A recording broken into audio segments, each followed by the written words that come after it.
Joe Biden and the radical left are now coming for our freedom of speech. They want to bully us into submission. If they get their way, it will no longer be the silent majority. It will be the silenced majority. Our family went from cotton to Congress in one lifetime.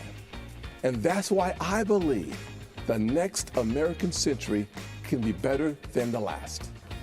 I am here tonight to tell you, to warn you, that this election is a decision between preserving America as we know it and eliminating everything that we love.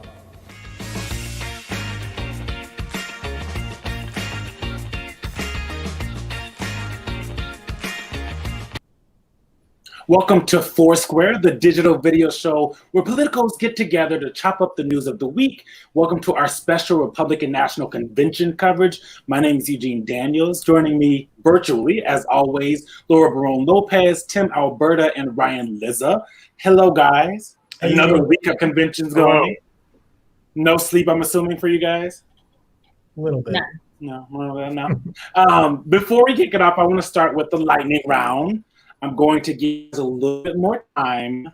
We crazy. Each have 45 seconds instead of 30 to talk about your favorite moment from night one of the RNC. Laura, I'm going to start with you. So what stood out to me last night was a theme, and so that theme was grievance and the dark future for white people if Democrats gain control. Take a listen.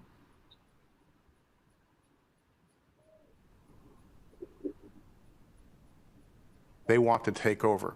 They want power. This is Joe Biden's party. These are the people who will be in charge of your future and the future of your children.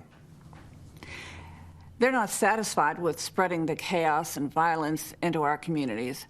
They want to abolish the suburbs altogether. They want to destroy this country and everything that we have fought for and hold dear.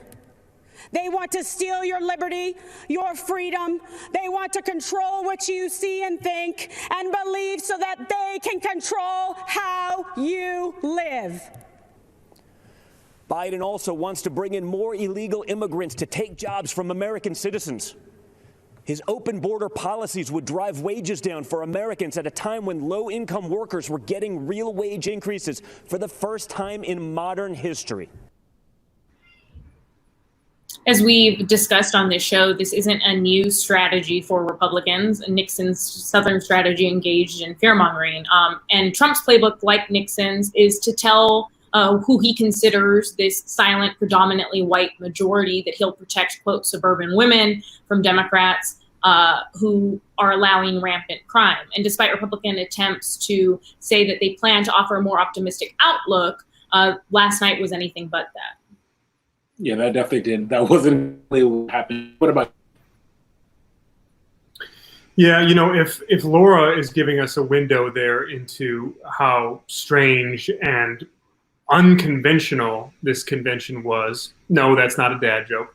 I think Tim Scott to cap off the night, to me, was really gave some semblance of normalcy to the proceedings. You know, Tim Scott gave a speech that really could have fit nicely into any convention at any period of our history. He talked a lot about his personal story, his family's triumph, this line about how in one lifetime his family went from cotton to Congress, a reference to his grandfather who dropped out of school, a segregated school in the 3rd grade, to pick cotton for 50 cents a day. That was a really, really moving speech. Unfortunately, there was very, very little Tim Scott last night and a whole lot of what Laura was describing.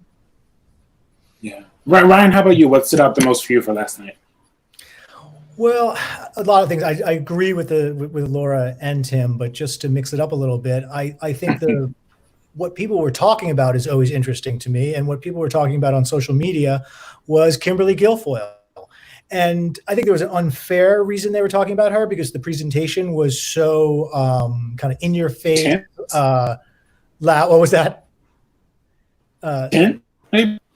And loud, and also just the sort of it brought home the strangeness of a convention that mostly features, or at least features prominently, the president's children and their significant others. which is not traditional in American politics. Usually the family's there just to be, family members, not political actors. And Trump has sort of built around him this little world of the kids and their significant others, all who are sort of part of the family, the old family business and now the new family business of politics. And it just kind of brought home the sort of awkwardness of this event. Yeah. Speaking that excitedly to a crowd probably works. To an empty room, which they showed us, doesn't work as well. They did the Democratic convention, which is there's no crowd there. So use the intimacy of just the no crowd to do something a little different, the way that the Obama zoom in right on their faces. The first night of the RNC felt more like a normal convention, like Ryan's talking about, though it was completely crowdless, speakers going one after another on a stage, something that we're more used to seeing than what we saw last week, though most of those were actually pre-recorded, which we ended up finding out last night. There were quite a few themes from last night. Republicans revising history a little bit on President Trump's response to COVID-19 pandemic, which has killed more than 177,000 Americans. That was one of the themes. But one of the biggest was what grew out to be two very distinct views and futures of and for the Republican Party post-presidential Trump. I want to play some sound for you guys. Our family went from cotton to Congress in one lifetime. And that's why I believe the next American century can be better than the last. In much of the Democratic Party, it's now fashionable to say that America is racist. That is a lie. America is not a racist country. But Trump is the bodyguard of Western civilization. Trump was elected to protect our families from the vengeful mob that seeks to destroy our way of life. Joe Biden and the radical left are now coming for our freedom of speech. They want to bully us into submission. If they get their way, it will no longer be the silent majority. It will be the silenced majority. Tim, this is something we're going to continue to see this week, I'd expect. But what is the conversation happening about what the Republican Party will actually look like, stand for after President Trump, whenever that is?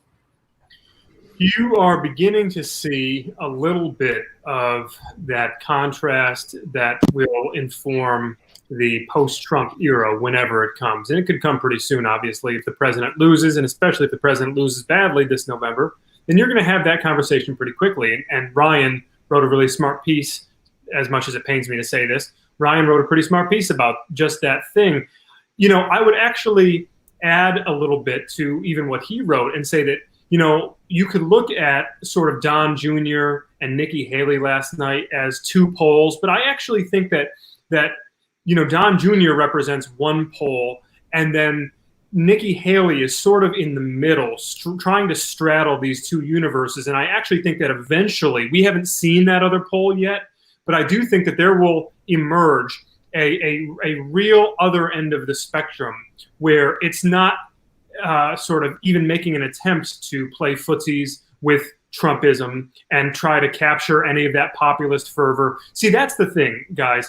The balancing act here moving forward for a lot of these Republicans, and I can tell you this from a lot of conversations over the past year with top Republicans and with their staff, people who are thinking about getting ready for 2024, they all believe that the trick is going to be creating this sort of hybrid model where they are simultaneously tapping into that same populist, sense of resentment and cultural displacement and grievance to a certain extent that Trump was so effective in harnessing in 2016, while also, expanding the party's appeal, broadening its base, reaching out to non-traditional Republican voters, i.e. Black and brown people, and making the party a more inclusive, aspirational entity. But the problem is those two things are so often in conflict that it's going to be just, I think, an impossible, maybe not impossible, but a very difficult tightrope to walk. Obviously, Nikki Haley has been the most conspicuous in trying to walk it, and we saw that last night. Yeah. Laura, how does the GOP reconcile 4 years, maybe 8, of President Trump's stoking racial fears, his own racist language at times to win elections, with this other vision of what the party wants to be, kind of exactly what Tim's talking about? So I don't think that the GOP has an answer to that themselves. And I'm also not sure that the party or any large portion of it has made clear that they see a future completely untethered to some form of Trumpism, which is what Tim was just talking about. I mean, after the 2012 Republican convention, there was the autopsy that said that the party needed to engage Latinos and voters of color more. And then the party went in the exact opposite direction in 2016. And yes, Senator Tim Scott and Nikki Haley both tried to offer somewhat competing visions with what was also occurring at the convention last night. But both of them have also been very close to Trump themselves and haven't been the most outspoken Republicans in terms of, people like Mitt Romney, who have been more forceful critics of Trump on the Republican side. So if Republicans lose a state like Arizona to Democrats at the presidential level, not just in the Senate race, if it's because Latinos turn out in greater numbers, then that could potentially be a wake-up call for the party. Yeah, Ryan, as the most senior one here, you've covered the most presidential cycles of all of us. How long can a party operate with both of these things happening at the same time? Because one or the other, the mind of those is helping out at some point, you think? Yeah, look, I think that's a great question. And just to kind of follow up on what Laura and Tim said, how does a party change? They change when they lose, right? And Laura pointed out what happened after 2012 when Republicans lost to Obama for the second straight election, and they believed that they needed to reach out to non-white voters. And along comes Trump, and he rips up the autopsy report and says, you know what?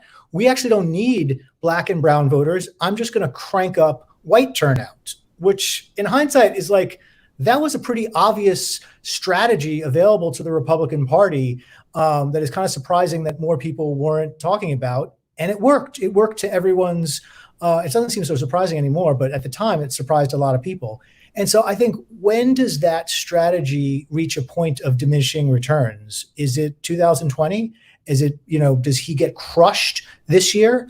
And does the Republican Party realize, okay, well, that did work for one cycle. We were kind of in this halfway point of this, dramatic change that's going on in America, where Republicans could one more time use the sort of old white grievance strategy that a lot of Republican consultants did think was sort of gone and buried.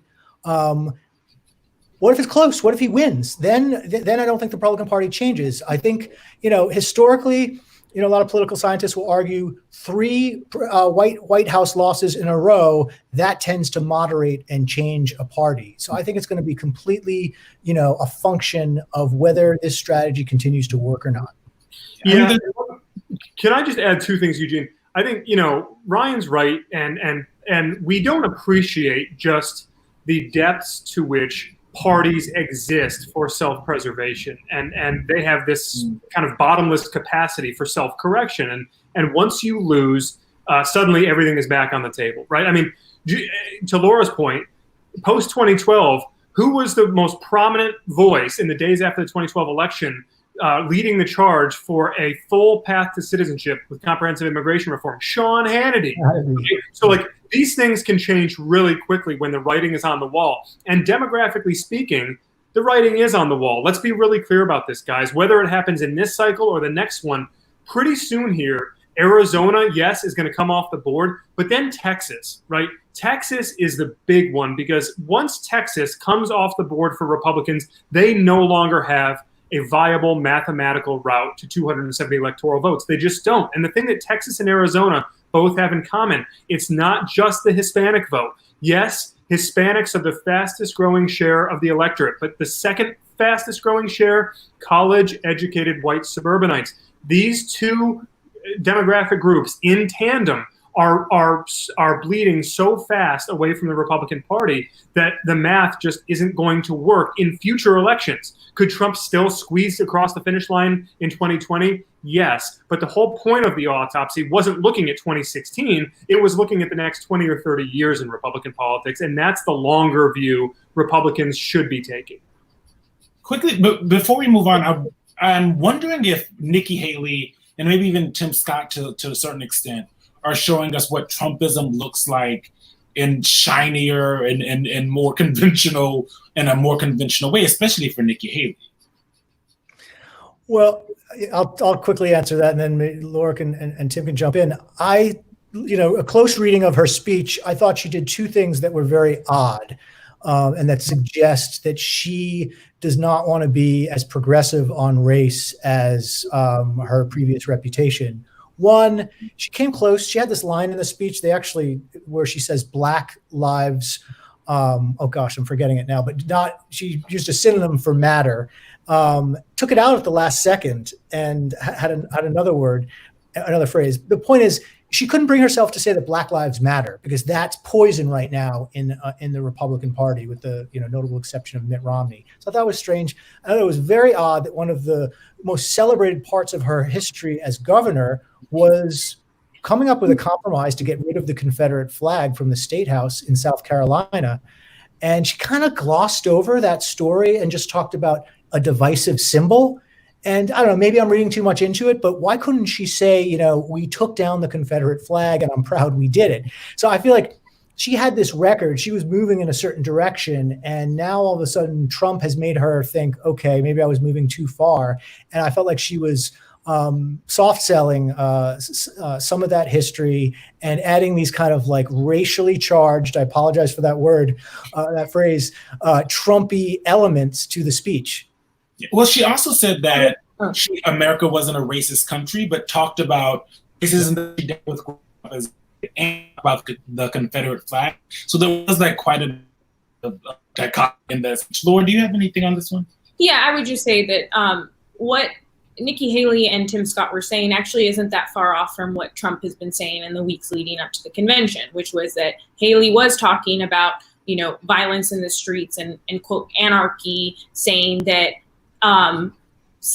that would be Biden's America, despite the fact that the so-called violence that they're referring to has been occurring under Trump's presidency. So what they hit on in their speeches didn't appear that far off from actually what Trump himself is saying. And so it appeared Haley and Scott, though, I think are viewed by the larger Republican apparatus or Republican establishment as people who know how to operate within typical Washington norms. The same that we've heard constantly about Pence, that if Pence were to ever become president, that he would be someone that Republican establishment figures are much more comfortable operating with, as opposed to a president like Trump, who is prone to tweet and change his views multiple times in a day. And so that's been something that Republicans have had to adapt to. So Haley and Scott may just be someone that's more palatable to Republican lawmakers and how they like to typically get work done. I would actually disagree, I think, a little bit with that, because ultimately, again, if you listen closely and read the text of Tim Scott's speech last night, I don't find very much overlap at all with Trumpian rhetoric, explicit or implicit. I mean, I think we do have to leave room for people to be able to criticize Democrats without associating with Trumpism necessarily. Laura, what were you saying? Because we're missing. Tim Scott did use Trump lines and Republican lines in saying that Biden would be a tool of the left and be a socialist. But that's not true. I mean, yeah, but I mean not everything that Trump has said can only be used by Trump. Like, that's pretty. I don't know. I just think that Trump has colored so far outside of the lines with his rhetoric on race and so many other things, for that matter, that. I think we have to be careful to not be associating other people with Trumpian rhetoric, because to me, that means a very specific thing. And I think Tim Scott, more than anybody in the Republican Party over the last 5 years, has tried his best, behind the scenes particularly, to try and heal some of this toxic racial tension that has come to define the GOP. Oh, we have a lot to talk about over the next week. and for the rest of this year. To our next lightning round, you each have 30 seconds to remind everyone of the most memorable moment for you and for a lot of us in modern RNC history. We did this for Democrats last week. Laura, I'm going to start with you. So in 2016, a three-star general, Michael Flynn, led this chant at the Republican convention. Take a look. Looks like we don't have the sound there, but go ahead. Laura, tell people what we're looking at. So as everyone likely knows, Flynn, who is then went on to become the national security advisor for Trump, at the 2016 RNC convention, the chant that he led was one that was chanting "Lock her up" in reference to Hillary Clinton. And so Flynn's speech at the convention is stunning, given that little more than a year later, Flynn pled guilty to lying to the FBI twice. And so the Flynn episode isn't a vacuum either. He's one of multiple people within the widening circle of Trump's allies and former campaign officials and former White House officials who've been indicted or convicted of federal crimes. Yeah. Ryan, how about you? This isn't the most important or memorable moment, but in hindsight, a very important moment that was a harbinger of Trumpism, and that is Sarah Palin's, first of all, just her inclusion on the ticket in 2008 as John McCain's running mate, and her speech that sort of electrified the base of the Republican Party at the convention. She was really the rock star in that on that ticket by the end of the campaign, and was a rock star to the kind of voters that eventually became Trump's base. And a lot of the elements of Trumpism were present in Sarah Palin's short-run VP campaign. The lack of interest in expert advice, the populist appeals, all that stuff. It started right there in 2008 with her. One of my favorite lines, and probably a lot of people's favorite lines, is, what's the difference between a hockey mom and a pit bull? Lipstick, which is just like a good line. Great. I think about that line, not all the time, but maybe like once every few months as like a funny line. Tim, I'm going to let you have the last word here. I mean, I'm jealous because Ryan is exactly, I mean, that like we forget now how good that speech was and how her rollout, like, I mean, everything went downhill almost immediately after. But her rollout in Ohio and then her speech in Minneapolis, it was absolutely dynamite. And the bump they got, Republicans, out of that convention, that was a tied race coming out of the Republican. That was an amazing moment. I mean, quickly, Ted Cruz getting booed off the stage 4 years ago in Cleveland. I mean, that was just, I honestly felt badly for him. I was up in the press file watching it happen. The boos were just cascading down inside Quicken Loans Arena. I mean, how do you feel as a human being? I don't care how you feel about Ted Cruz, you know, but like, how do you process as a human being having 12,000 people booing you, like during the biggest moment of your life? It was amazing to watch. And of course, Trump is standing in the wings of the arena, watching it, clapping politely as Cruz is getting booed. It was just an unbelievable moment. A bet I feel awkward when anyone gets booed too for Ted Cruz. Yeah. I feel uncomfortable when anyone gets booed, or when like people have like lipstick. When they did it in the 2016, there was someone on stage and they had lipstick while they were talking, and I just couldn't stop looking, and I got so embarrassed for her. Tonight, the RNC is packed with a lot of speakers. The First Lady is speaking from the White House. Eric and Tiffany Trump, Tiffany, who we don't see often. Secretary of State Mike Pompeo, and Nicholas Sandmann. You guys probably remember him. He's the Covington Catholic student who is now, I guess, infamous for his standoff with the Native American elder in a viral video from last year. That feels like it could be from 100 years ago, but I think it was in 2019. So with all of that and a lot more coming tonight, what are you guys really looking out for tonight? Laura, I'll start with you. So I'm going to be taking a look at Mike Pompeo, the Secretary of State's speech. He's delivering it from a rooftop in Jerusalem while he's apparently on a diplomatic mission. And the Secretary of the State Department said that they won't be using taxpayer dollars for it, but it is a norm breaker. And Politico reported that that there was a memo that went out, well, actually a policy that Pompeo approved earlier this year, and it urged State Department officials to set limitations in terms of their political activity. And what it said was that Senate-confirmed presidential appointees may not even attend a political party convention or convention-related event. So on top of the fact that Pompeo may be violating Hatch Act rules, he also could be violating his own State Department policy that he created. Tim, how about you? Yeah, other than that, it's totally cool that he shows up, right? So I think the thing I'm most interested in tonight, guys, to be really honest with you, is like, can they make it compelling television? Last night, I thought was just really pretty boring for long stretches. I mean, there's a fine line here because, you know, Trump wants to show this populist appeal. And so they're bringing in all of these everyday normal Americans and trying to distance him from the swamp. And they have very few elected officials speaking.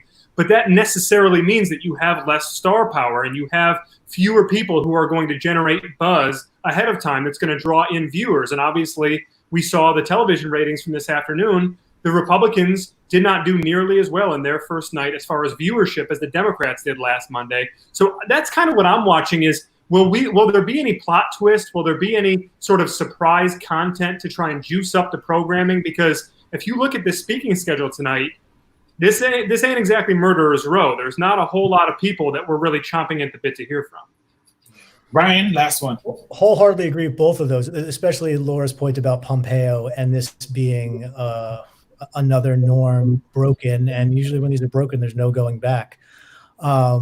So, and the final thing, I think the biggest headline, the biggest news of last night was the lack of a clear plan for how a Trump second term would defeat this pandemic. And, you know, and not just that, but a lot of misinformation about his record with respect to coronavirus. This is the issue for most Americans. And the president just doesn't have a clear answer. It's still a lot of, you know, racial grievance and owning the libs and featuring prominent, you know, D-list CPAC stars. And I'm just, you know, and maybe that'll work. Maybe we've all got it wrong again, but I'm just wondering if they actually put forward a clear-eyed, this is how I'm going to be reelected, fix the coronavirus pandemic, and get the economy back on track, rather than just a bunch of cliches about that stuff. We'll start seeing that in just a few minutes. But before we go, last thing we're gonna do, counter programming. You guys have each have 30 seconds to give the people some news that we didn't get to cover in tonight's show. 30 seconds. Tim, I'm starting with you.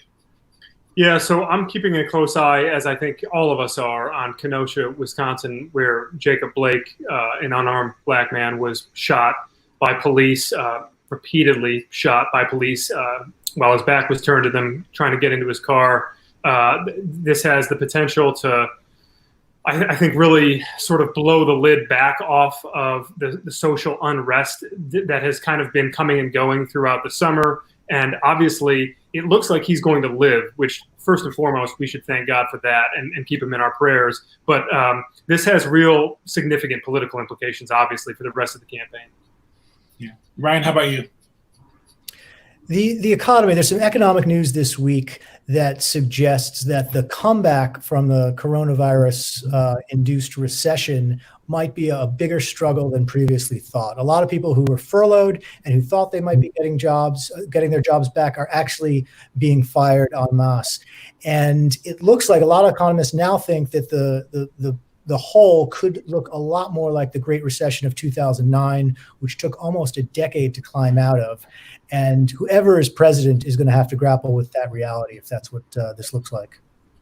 Such depressing news, Ryan. Laura, how about you? So a Democratic House member and a Republican House member introduced a bipartisan resolution today condemning QAnon, the conspiracy theorist platform cult. And so it's aimed to say that it's a repudiation of dangerous anti-Semitic conspiracy theorists, fear-mongering.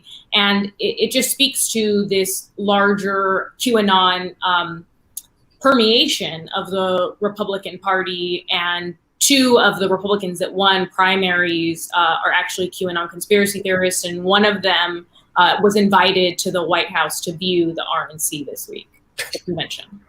Can't make this stuff up. At all. Thank you guys so much for watching. Make sure to stay here because we are going to be covering the RNC right here and also tomorrow morning with Plug in the Playbook. See you guys soon.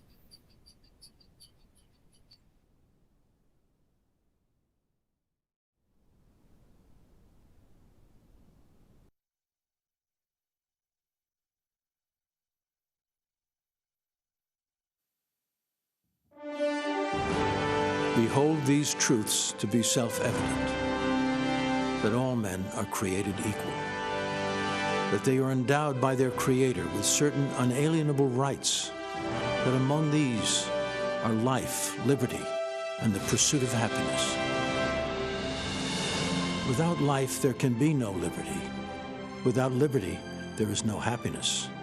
Without equality, there is no opportunity. America has strived since its founding to promote equality under the law, to correct injustices, and to ensure opportunity for all. It is a work in progress, not always perfect. Some look at American opportunity and see only problems. They want equal outcome, not equal opportunities. They criticize without solutions, demand wealth without work. Their ways are historical failures evidenced by tyranny and poverty, a prevailing darkness in every country it has been tried. The American dream, inspired by American opportunity, is the engine of entrepreneurship. Oh, it's beautiful, Mike.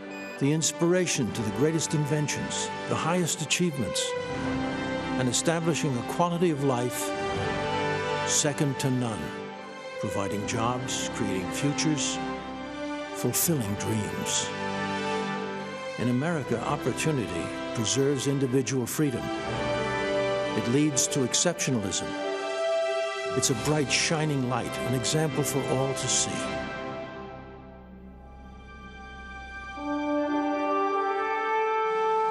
Tonight, we explore together America, land of opportunity.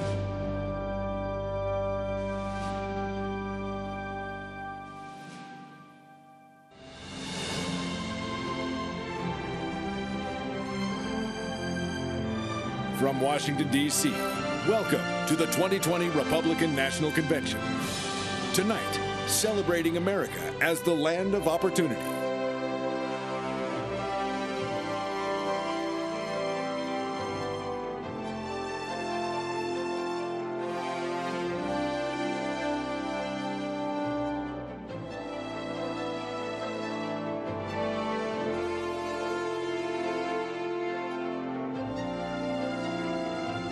I'm going to invite you to join your faith with mine, and let's pray in agreement.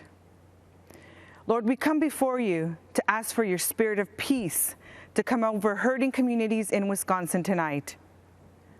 We pray for healing and comfort to Jacob Blake and his family. We pray for your protection over those who put their lives in harm's way to bring safety and security to our streets. We pray that the truth and justice will be at the heart of all decisions that are made by our leaders, and that we as a people will seek reconciliation with you as we do the same with each other.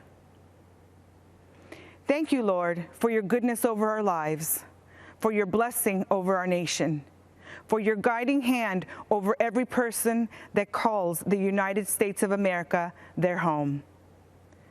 Lord, we thank you for all that have gone before us and have sowed seeds of sacrifice for our freedom, for our prosperity, and for our peace. Those that gave their lives so that we could live and achieve the American dream.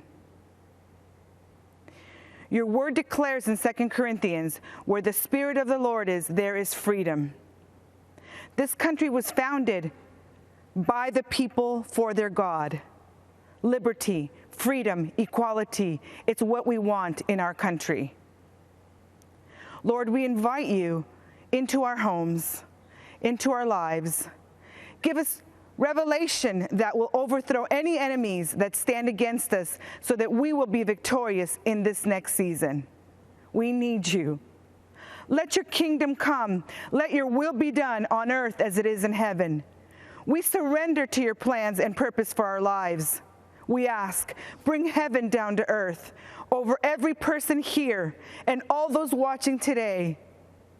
As we move into this next chapter in our journey to greatness, we ask for your presence to be with us.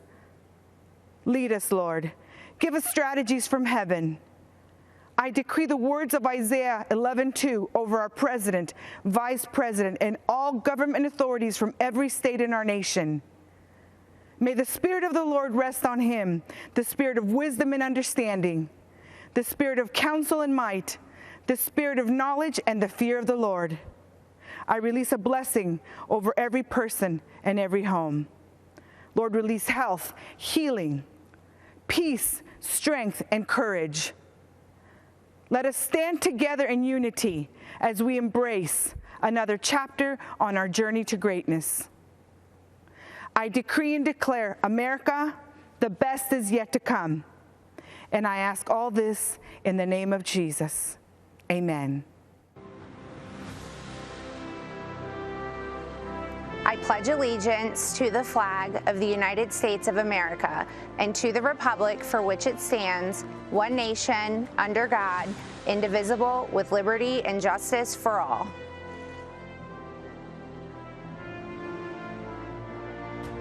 Yat-e. I'm Myron Lizer, the Vice President of the Navajo Nation. I give this address from the majestic rock spires of Shiprock, Sebet-ai, or Rock with Wings as known by our Dene people. It is here as well that many of our ancestral leaders sought to govern and lead a nation within a nation.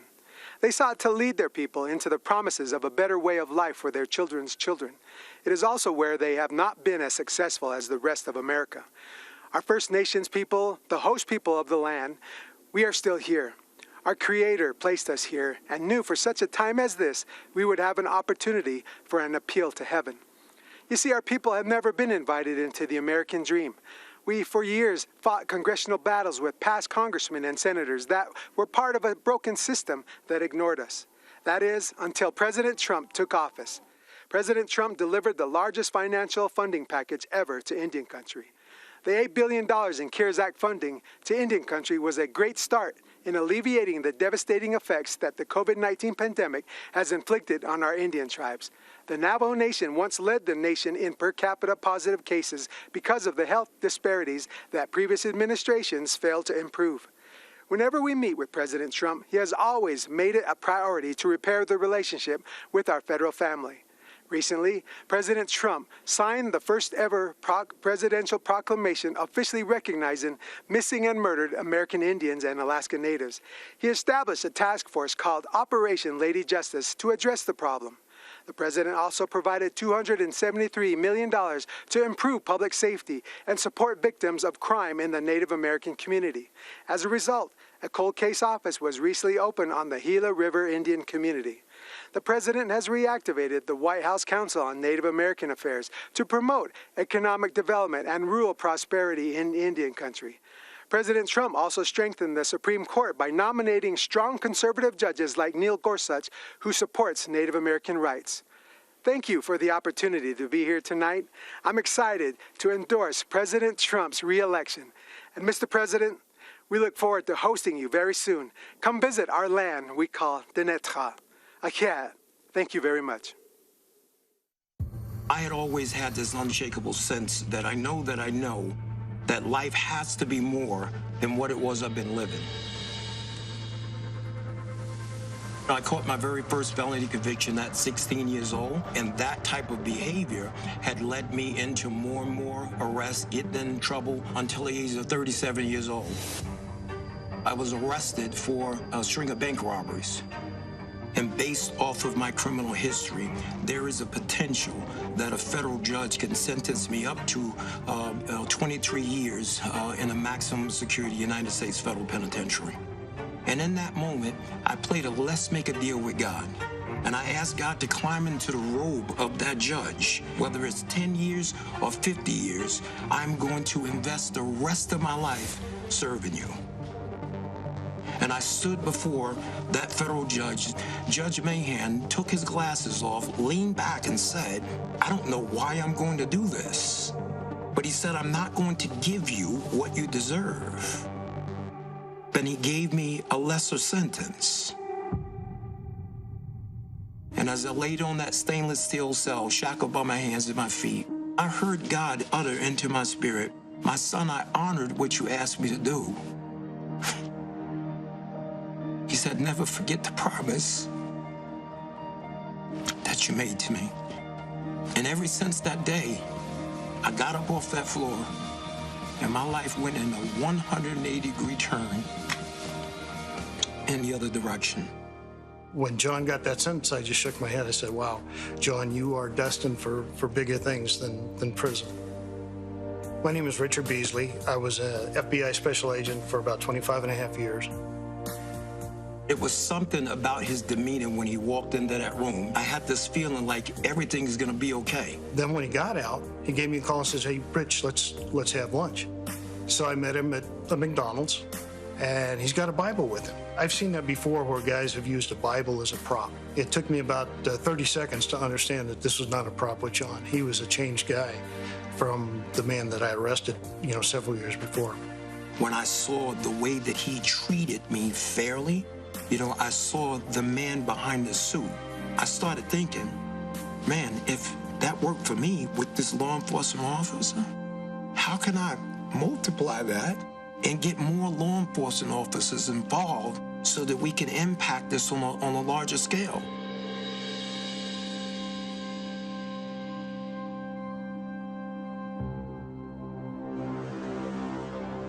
President Trump, he had made a bunch of promises. Let me just be transparent. When he first started talking about the things he was going to do, I'm sitting there going, wait a minute here. I mean, is he serious? Because everything that he was saying that he wanted to do was the stuff that needs to be done.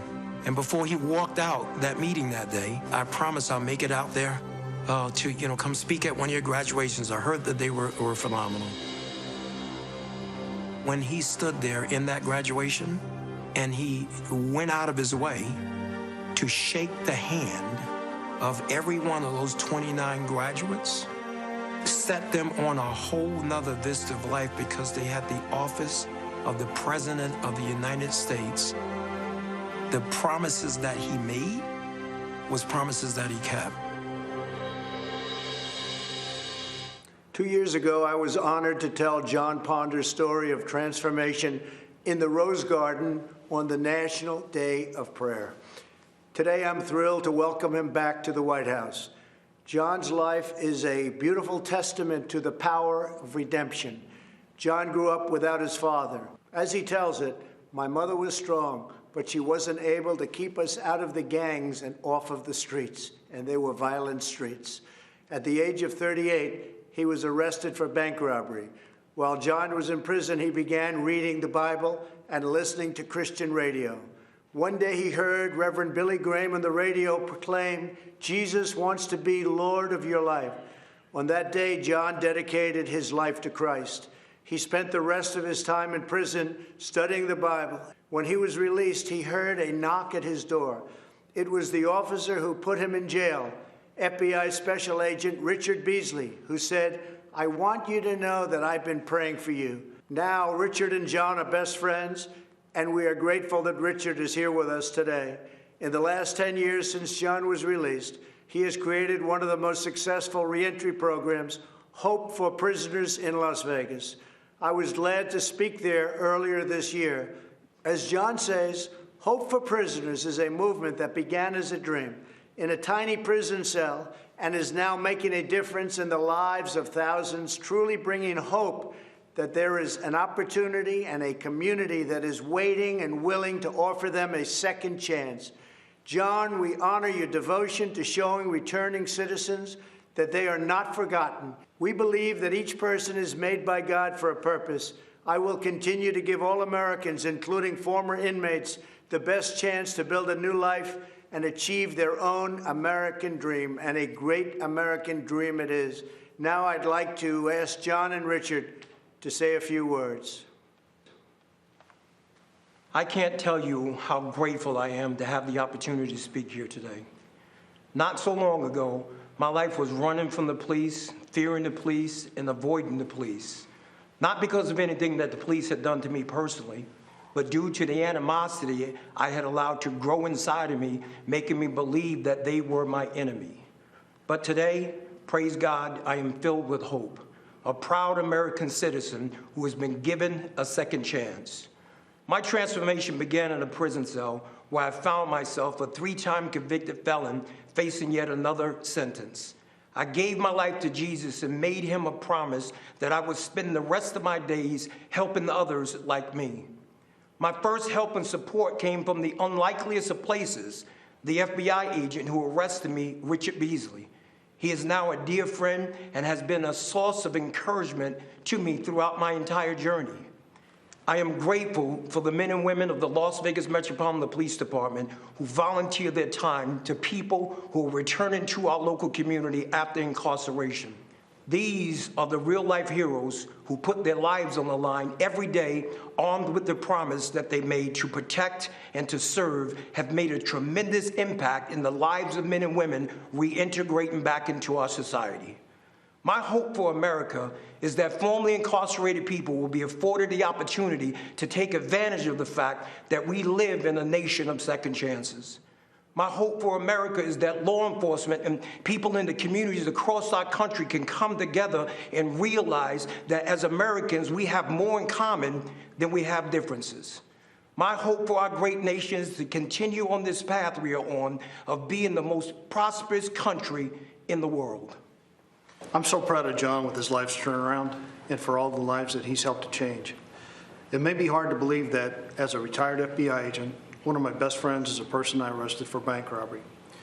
When I met John 15 years ago, he was angry, scared, frustrated, and anxious about his future. On the drive to prison, I stopped at a convenience store and bought John a coffee and a donut.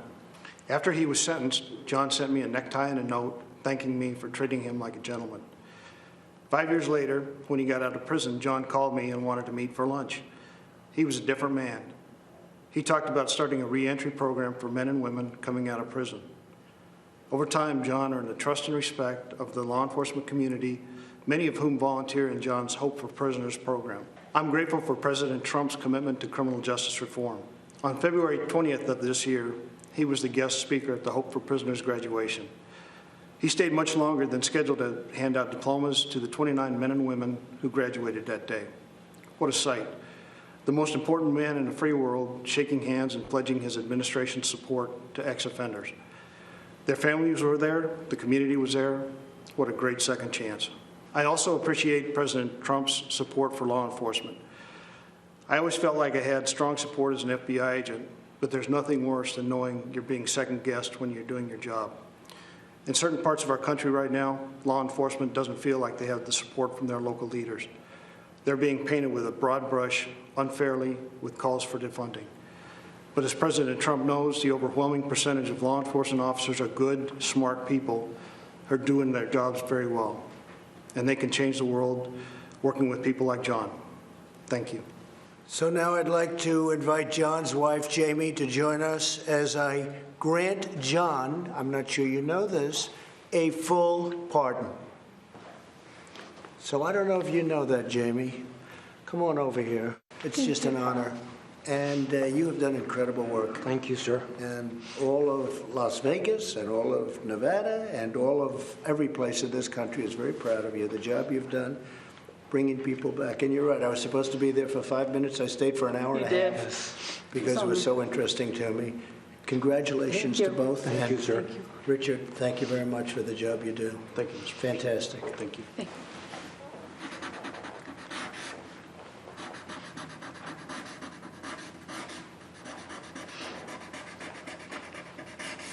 Okay. I think I'll give it to Jamie. What do you think?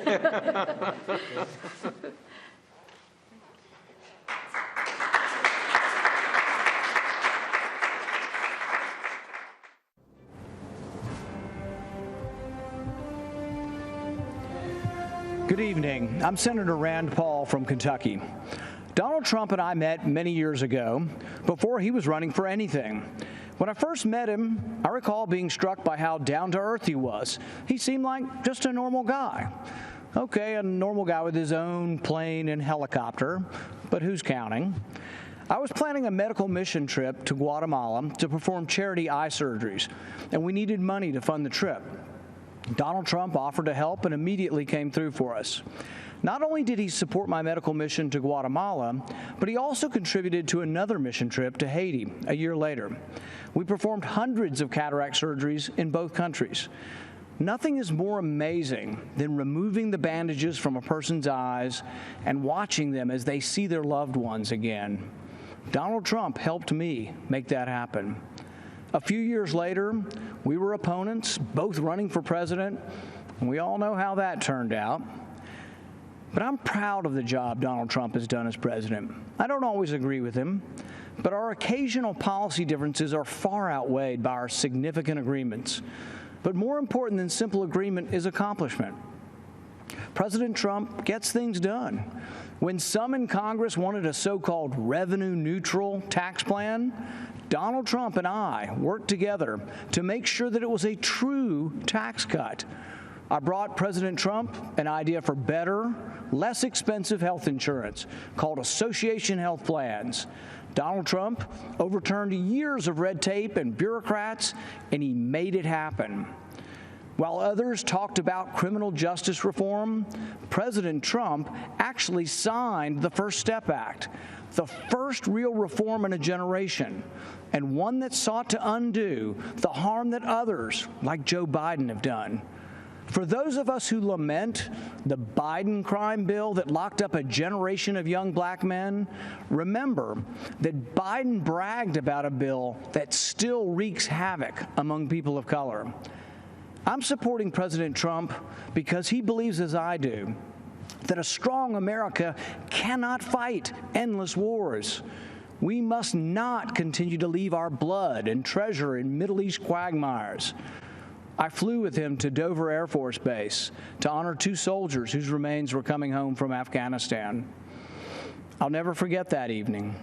I can tell you the president not only felt the pain of these families, but that the president is committed to ending this war. President Trump is the first president in a generation to seek to end war rather than start one. He intends to end the war in Afghanistan. He is bringing our men and women home. Madison once wrote, "No nation can preserve its freedom in the midst of continuous warfare." I'm proud to finally see a president who agrees with that. Compare President Trump with the disastrous record of Joe Biden, who has consistently called for more war. Joe Biden voted for the Iraq War, which President Trump has long called the worst geopolitical mistake of our generation. I fear Biden will choose war again. He supported the war in Serbia, Syria, Libya. Joe Biden will continue to spill our blood and treasure. President Trump will bring our heroes home. If you hate war like I hate war, if you want us to quit sending $50 billion every year to Afghanistan to build their roads and bridges instead of building them here at home, you need to support President Trump for another term. So to our soldiers and their families, join me in supporting President Trump. To those of you who want lower taxes and better, less expensive health care, join me in supporting President Trump. To those of you who want to stand up and fight the socialists poisoning our schools and burning our cities, join me in supporting President Trump. Let's rebuild America together.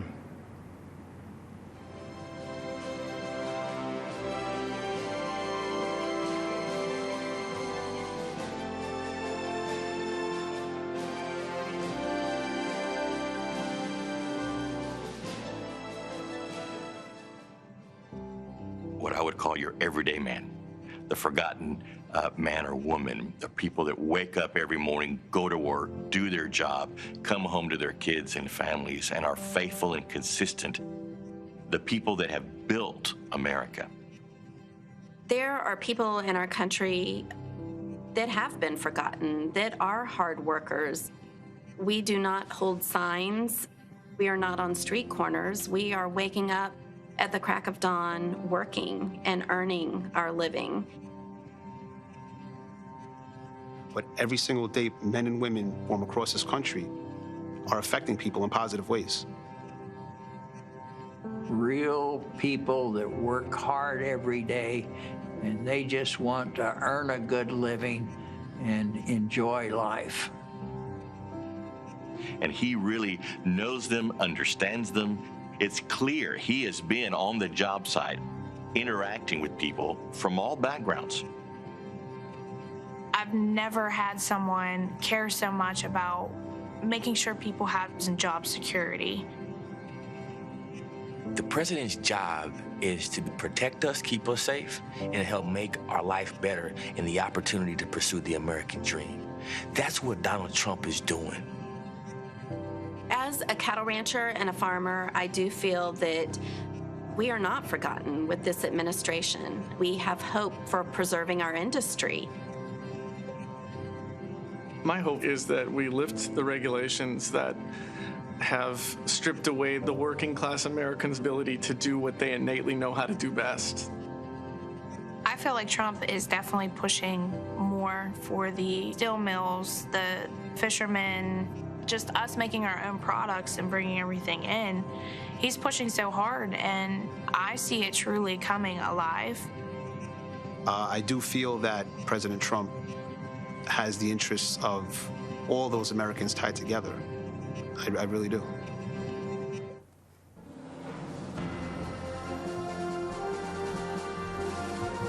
Good evening. My name is Jason Joyce, and I'm an 8th-generation lobster fisherman from Swans Island, Maine. I make my living from lobster fishing, oyster farming, and providing eco-tours in the beautiful waters near Acadia National Park, where I have over 200 years of family history. I have to confess, I didn't support Trump in 2016. Skeptical that he shared my conservative views, I expected him to flip-flop on his campaign promises. But he has followed through on his promises, including last week when he brokered a deal to end European Union tariffs of 8% on Maine live lobsters and up to 20% on Maine lobster products, which is great news for Maine's lobstermen and women. I live on an island with 370 residents, and lobstering is how we provide for our families. Maine's lobstermen are true environmentalists. We practice conservation every day. If we didn't, we'd be putting ourselves out of business. 4 years ago, the Obama-Biden administration used the Antiquities Act to order thousands of square miles of ocean off limits to commercial fishermen. They did it to cater to environmental activists. Although Maine's lobstermen don't fish there, Obama's executive order offended us greatly. It circumvented the Fisheries Council's input. President Trump reversed that decision, reinstating the rules that allow stakeholder input, and he supports a process that seeks and respects fishermen's views. As long as Trump is president, fishing families like mine will have a voice. But if Biden wins, he'll be controlled by the environmental extremists who want to circumvent long-standing rules and impose radical changes that hurt our coastal communities. I strongly support President Trump's re-election. When he sees something isn't right, he's fearless in fixing it. He listens to working people. He nominates judges who respect the Constitution and the right to life. He keeps his word, like eliminating the European tariffs and moving the U.S. Embassy from Tel Aviv to Jerusalem. I hope you will join me this time in voting for President Trump. Stand up for your country. Thank you.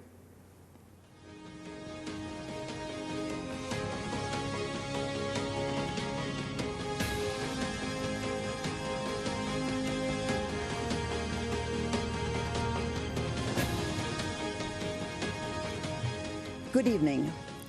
My name is Chris Peterson. My husband Gary, our family, and I milk 1,000 cows on a dairy farm in Grantsburg, Wisconsin, a small middle American town. Truth be told, until I married my cute farmer from Grantsburg a long time ago, I was a city slicker from Minneapolis, which is about 70 miles south of us. Donald Trump became president in the middle of the Great Depression for dairy farmers in Wisconsin. In 2016, prices were horrible, and longtime generational farms across the nation were going out of business. In 2017, our 120-year-old barn, which served as our milking center, caught fire and burned to the ground. Our cows were spared, but because they needed to be milked 3 times a day, farmers, friends, and complete strangers from all over northern Wisconsin helped haul them to other farms where they stayed until we could rebuild. By the end of 2018, We had a new state-of-the-art robotic milking facility that allows our cows to milk themselves 3 times a day. At about the same time, President Trump's economic boom began helping dairy farmers across the nation. As a businessman, President Trump understands that farming is a complicated, capital-intensive, and risky business. More than any president in my lifetime, he has acknowledged the importance of farmers and agriculture. That support and focus on negotiating new trade deals gave us the confidence to rebuild our barn and dairy operation. Business was booming again, and business boomed right until the COVID-19 shutdown in March. Many people probably don't realize that our country is one of the few in the world that produces nearly all of its own food. Fewer still understand how close our food production and distribution system came to collapsing this past spring. But President Trump understood and again took steps to provide the supports we needed. President Trump took the necessary action knowing that agriculture is our backbone and strength, critical to our national security. Our entire economy and dairy farming are once again roaring back. One person deserves the credit and our vote, President Donald J. Trump.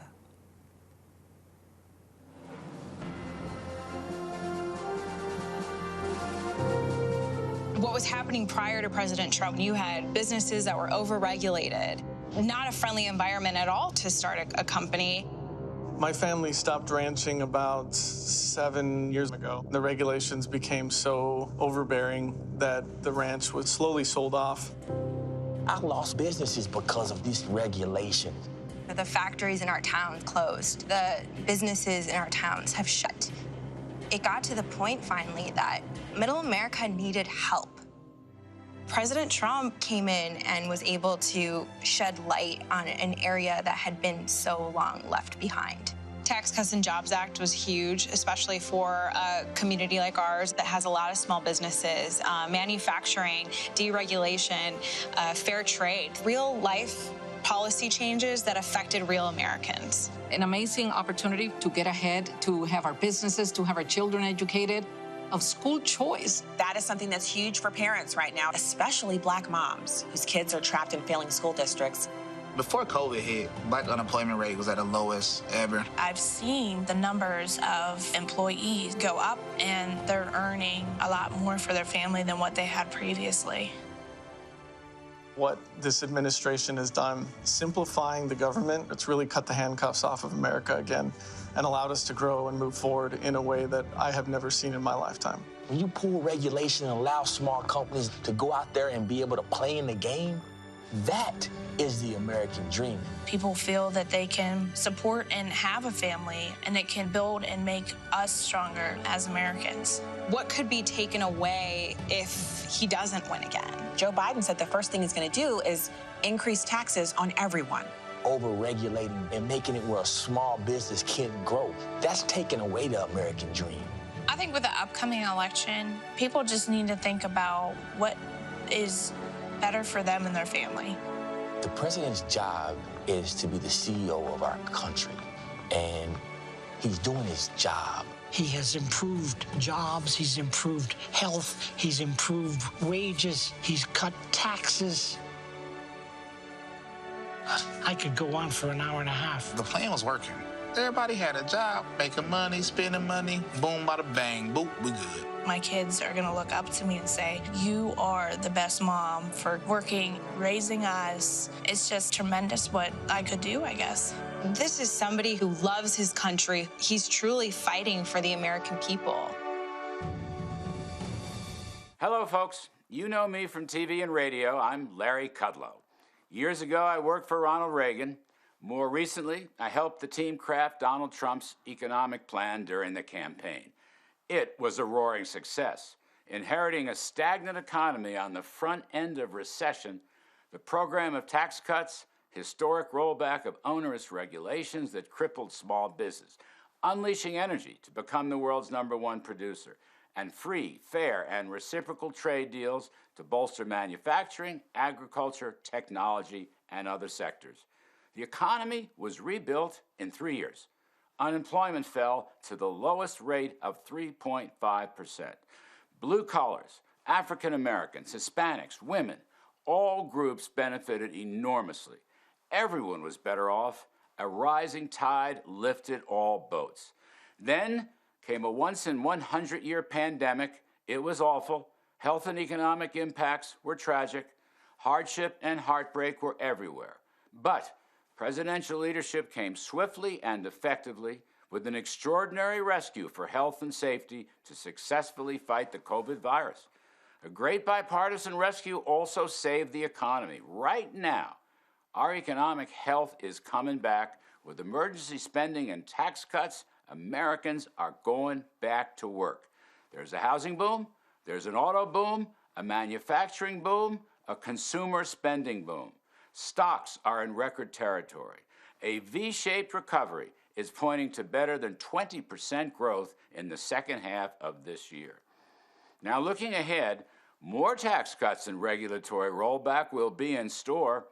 Payroll tax cuts for higher wages, income tax cuts for the middle class, capital gains tax cuts for investment, productivity, and jobs. Much more regulatory relief for small businesses. In economic terms, folks, this is no time for a $4 trillion tax hike.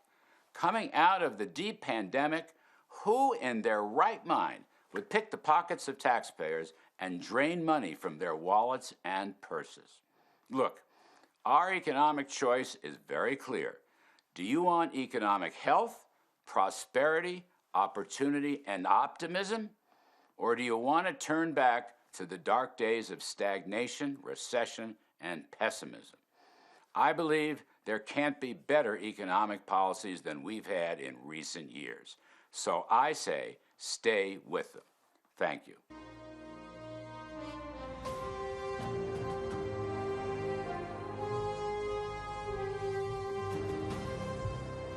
I'm John Peterson, owner of a second-generation metal fabrication business called Shooty Metals. We've been stamping our products and services made in the USA since 1957. My brother and I purchased the business from my uncles almost 38 years ago. What was a 12-person shop has now grown into a company employing 165 people today. Like most companies that are successful over the long run, we had to reinvent ourselves as the market changed. 6 years ago, we invested heavily in our business, just as a great recession appeared.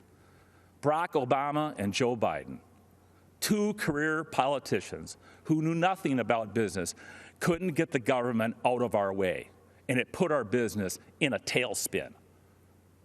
Sadly, we were forced to make decisions which included cutting staff, a torturous experience when our employees are like family. The Obama-Biden era banking regulations left us no choice. It tied our lenders' hands, and it deprived us of the lifeblood of our business, capital. We scratched and we clawed for 2 years, and then everything changed. Donald Trump was elected president, and he knew what it was like to build a company and create jobs. One of the first things he did was to cut red tape and put an end to draconian-type banking regulations. He also cut taxes on small businesses, allowing us to be more competitive both domestically and internationally. In fact, we increased revenues by 25% for 2 years in a row. By getting rid of the job-killing NAFTA and negotiating the U.S.-Mexican-Canada trade agreement, President Trump ensured a more competitive playing field for American companies. Even with all the challenges presented by the coronavirus, President Trump is rebuilding, and our economy is roaring back again. But when I hear that Joe Biden is ready to raise taxes, crush us with regulations, and weaken our international trade position, I shudder. We simply cannot endure a Biden-induced recession. Some will struggle, some will not survive, and working men and women of America will get crushed yet again. This is not time to hand our government over to a washed-up career politician who will be nothing but a puppet of the radical left Democrats. As a lifelong resident of Wisconsin, I'm a fan of the Badger football team. Many may not realize that the Wisconsin Badgers and the president share three common qualities. They are smart, they're tough, and they're dependable. As a businessman, I can tell you that those qualities we need in our country's leader, and that's why we need to re-elect Donald J. Trump. Thank you, and God bless America.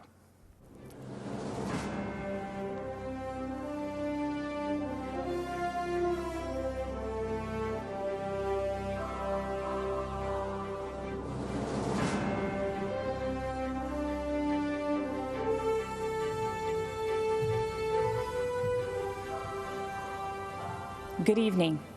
I'm Sissy Graham Lynch, and I'm honored to speak to you tonight about something that is so important to all of us, our faith. As Americans, we know the first line of the First Amendment protects our freedom of religion. But what we often forget, the actual words are free exercise of religion. That means living out our faith in our daily lives, in our schools, in our jobs, and yes, even in the public square. Our founders did not envision a quiet, hidden faith. They fought to ensure that the voices of faith were always welcomed, not silenced, not bullied. But during the Obama-Biden administration, these freedoms were under attack.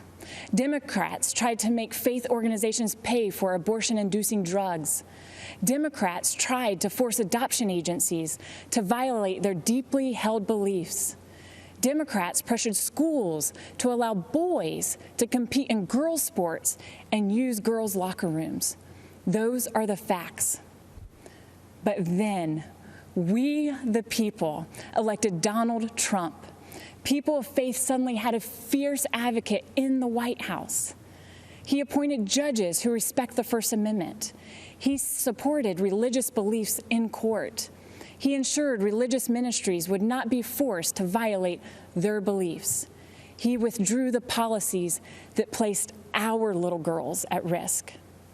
And on the world stage, President Trump became the first president to talk about the importance of religious freedom at the United Nations, giving hope to people of faith around the world. In America, we have not yet experienced physical persecution, even though the left has tried to silence us. Even during the pandemic, we saw how quickly life can change. Some Democratic leaders tried to ban church services, while marijuana shops and abortion clinics were declared essential. But you know what truly is essential? Our right to worship freely and live our faith in every aspect of life. The Biden-Harris vision for America leaves no room for people of faith. Whether you're a baker, a florist, or a football coach, they will force the choice between being obedient to God or to Caesar, because the radical left's God is government power. So in the words of my grandfather, Billy Graham, let us stand for political freedom, moral freedom, religious freedom, and the rights of all Americans. And let's never give in to those who would attempt to take it from us. Tonight, I'm proudly standing in that public square, and I hope and pray you will join me in voting to re-elect President Trump. I am Bob Vasilevich, Mayor of Eveleth, a small town in the Iron Range of Minnesota. My father and grandfather earned their livings mining the raw materials that made the steel that built America. This election is a make or break for workers who are carrying on the legacy of men like them. Since the Iron Range economy is vulnerable to economic trends and to foreign trade, we have always needed a strong voice in Washington. We looked to Democrats to fill that void for many years because we actually thought they cared about our welfare. Not anymore. The radical environmental movement has dragged the Democratic Party so far to the left, they can no longer claim to be advocates of the working man. This is hard for me to say because I am a lifelong Democrat. But for far too long, members of both parties allowed our country to be ripped off by our trading partners, especially China, who dumped steel into our markets and slapped tariffs on our products. And what did so-called leaders like Joe Biden do? Nothing. The human cost has been devastating. We lost thousands of jobs. We lost a generation of young people who had to leave the Iron Range to find a livelihood. And worst of all, we lost hope. Then something unexpected happened. A straight-talking New Yorker burst onto the scene, promising to stand up to China and the rest of the world on behalf of the American worker. 4 years later, the Iron Range is roaring back to life, and we have one man to thank, President Donald Trump. He made good on his promises by cutting our taxes, rolling back senseless regulations, and delivering trade deals that put America's interests first. But the fight is not over. Joe Biden has allowed radicals like AOC to craft his environmental policies. Their so-called Green New Deal is a job-killing disgrace dreamt up by people who don't live in the real world. But Biden is too weak, too scared, and too sleepy to stand up to the radical left. He has been doing nothing in Washington for 47 years. Why would year 48 be any different? President Trump won't back down to anybody. He delivered the best economy in our history, and he will do it again for all of us. The Iron Range's economic future and survival is at stake, and so is America's. We know we can count on President Trump to fight for us and win. Let's make sure he wins on November 3rd. God bless America.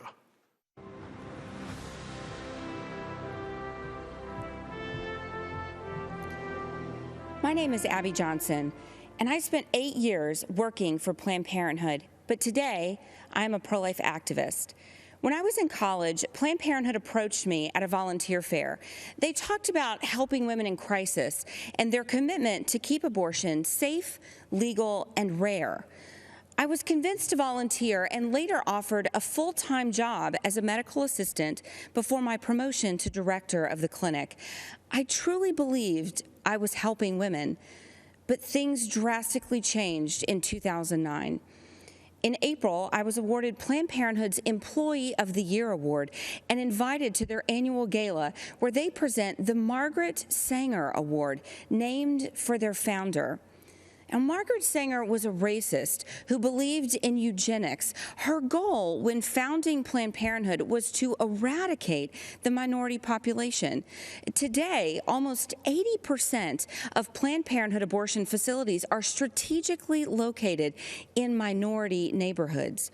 And every year, Planned Parenthood celebrates its raising the Margaret Sanger Award. Later in August, my supervisor assigned me a new quota to meet, an abortion quota. I was expected to sell double the abortions performed the previous year. When I pushed back, underscoring Planned Parenthood's public-facing goal of decreasing abortions, I was reprimanded and told, "Abortion is how we make our money." But the tipping point came a month later when a physician asked me to assist with an ultrasound-guided abortion.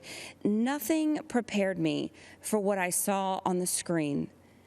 An unborn baby fighting back, desperate to move away from the suction. And I'll never forget what the doctor said next. "Beam me up, Scotty." The last thing I saw was a spine twirling around in the mother's womb before succumbing to the force of the suction. On October 6th, I left the clinic, looking back only to remember why I now advocate so passionately for life. I founded and currently run And Then There Were None, a nonprofit organization that's helped nearly 600 abortion workers transition out of the industry. For most people who consider themselves pro-life, abortion is abstract. They can't even conceive of the barbarity. They don't know about the products of conception room and abortion clinics where infant corpses are pieced back together to ensure nothing remains in the mother's wombs, or that we joked and called it the pieces of children room. You see, for me, abortion is real. I know what it sounds like. I know what abortion smells like. Did you know abortion even had a smell? I've been the perpetrator to these babies, to these women. And I now support President Trump because he has done more for the unborn than any other president. During his first month in office, he banned federal funds for global health groups that promote abortion. That same year, he overturned an Obama-Biden rule that allowed government subsidy of abortion. He appointed a record number of pro-life judges, including 2 Supreme Court justices. And importantly, he announced a new rule protecting the rights of healthcare workers objecting to abortion, many of whom I work with every day. Life is a core tenet of who we are as Americans. And this election is a choice between 2 radical anti-life activists and the most pro-life president we have ever had. That's something that should compel you to action. Go door to door, make calls, talk to your neighbors and friends, and vote on November 3rd. Take action that reelects our president, and do it with our very most vulnerable Americans in mind, the ones who haven't been born yet.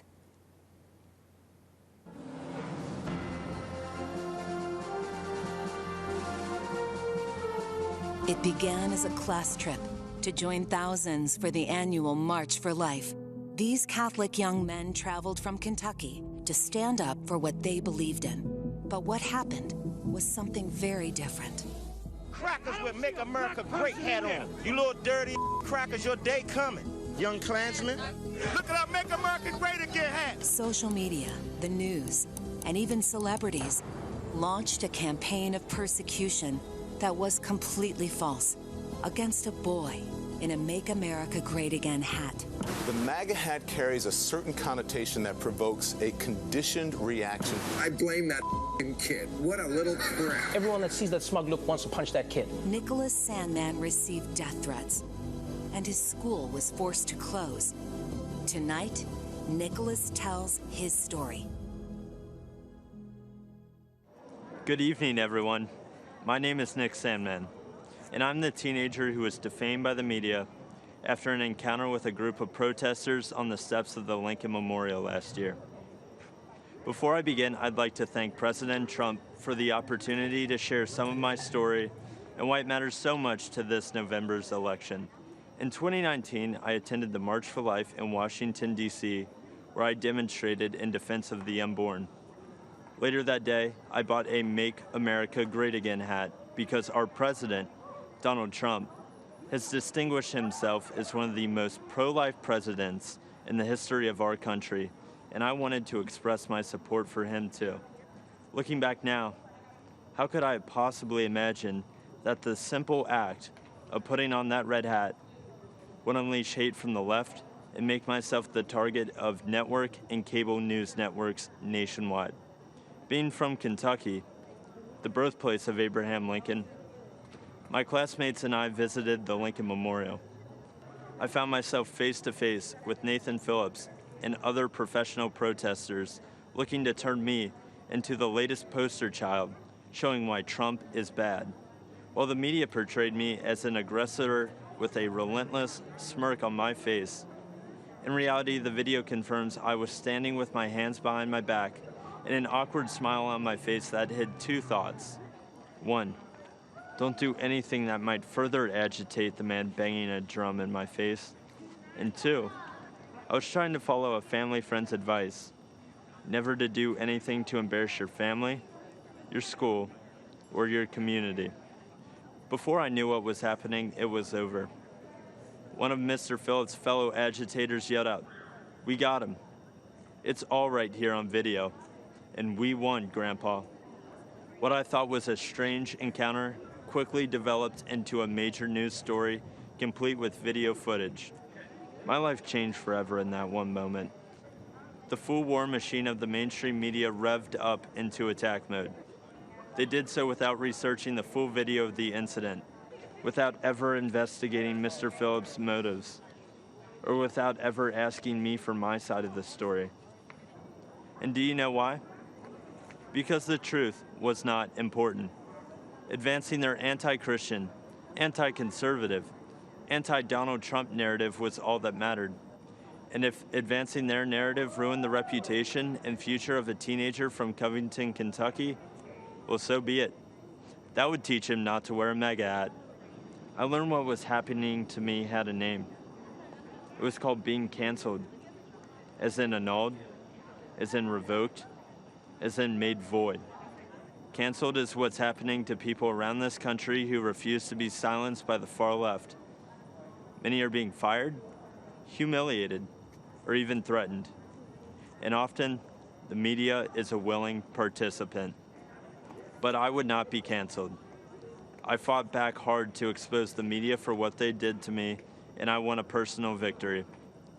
While much more must be done, I look forward to the day that the media returns to providing balanced, responsible, and accountable news coverage. I know President Trump hopes for that too. And I know you'll agree with me when we say that no one in this country has been a victim of unfair media coverage more than President Donald Trump. In November, I believe this country must unite around a president who calls the media out and refuses to allow them to create a narrative instead of reporting the facts. I believe we must join a president who will challenge the media to return to objective journalism. And together, I believe we must all embrace our First Amendment rights and not hide in fear of the media or from the tech companies or from the outrage mob either. This is worth fighting for. This is worth voting for. And this is what Donald Trump stands for. Thank you all for listening to me tonight. And one more thing. Let's make America great again.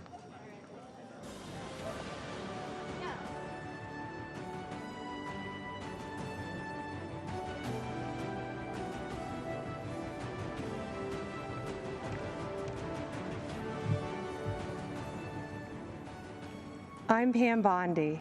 Our party's theme tonight is America, the Land of Opportunity. And listening to the stories of discoveries and deliverance, you can't help but be proud to call this country home. But for Joe Biden, it's been the land of opportunism, not opportunity.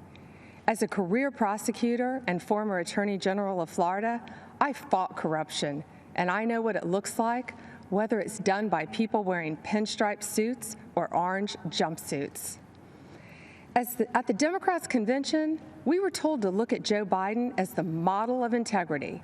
But when you look at his 47-year career in politics, the people who benefited are his family members, not the American people. Let's take a closer look. We all know about Joe's son, Hunter Biden.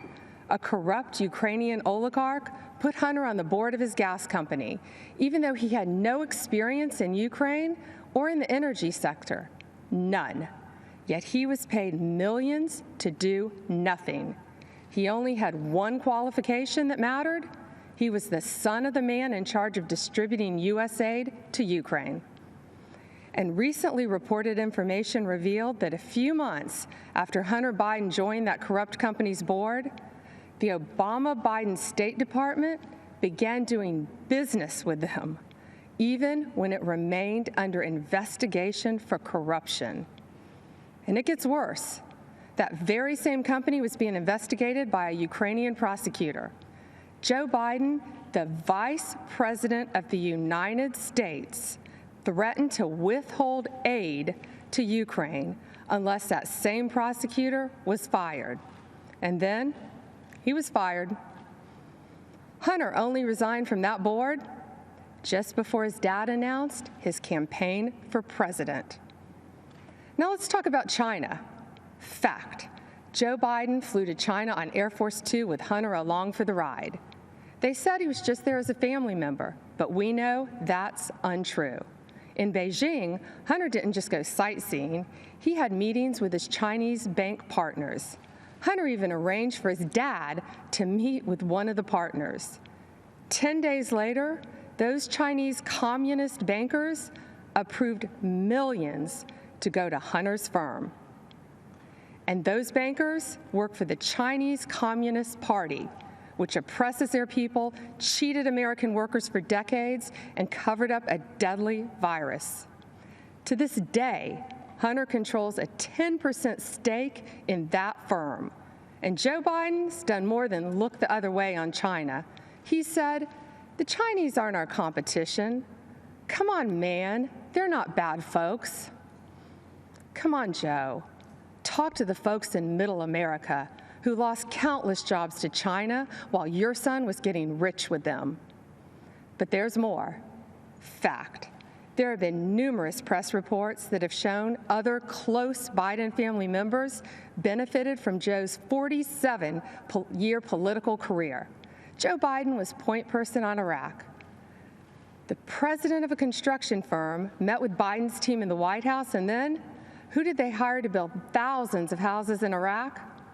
Joe Biden's close family member, who, you guessed it, had no experience in the industry and no experience in Iraq.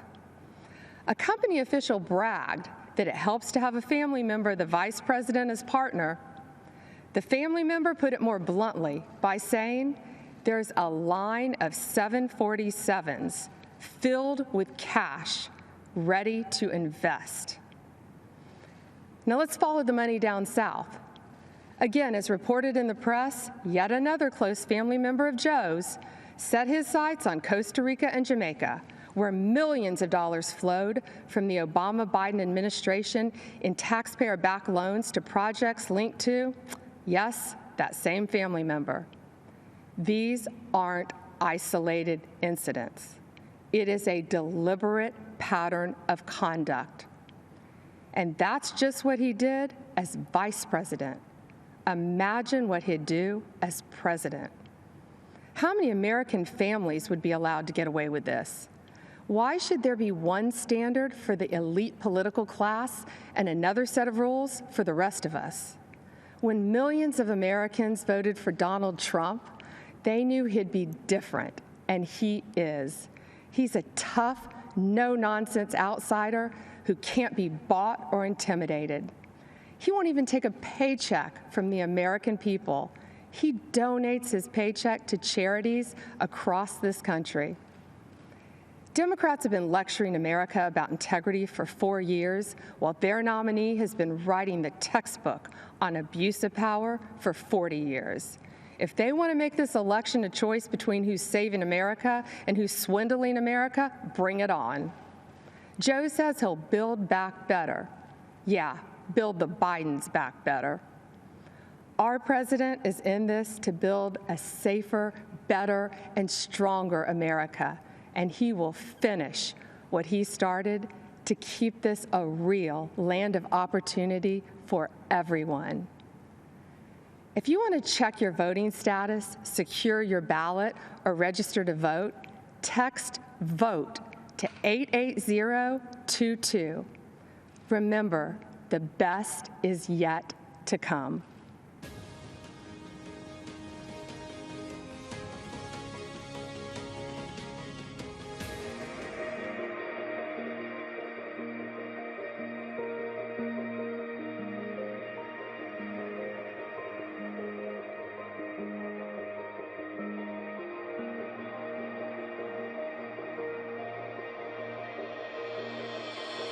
Women have played a very, very big role. The level of genius is unbelievable, frankly.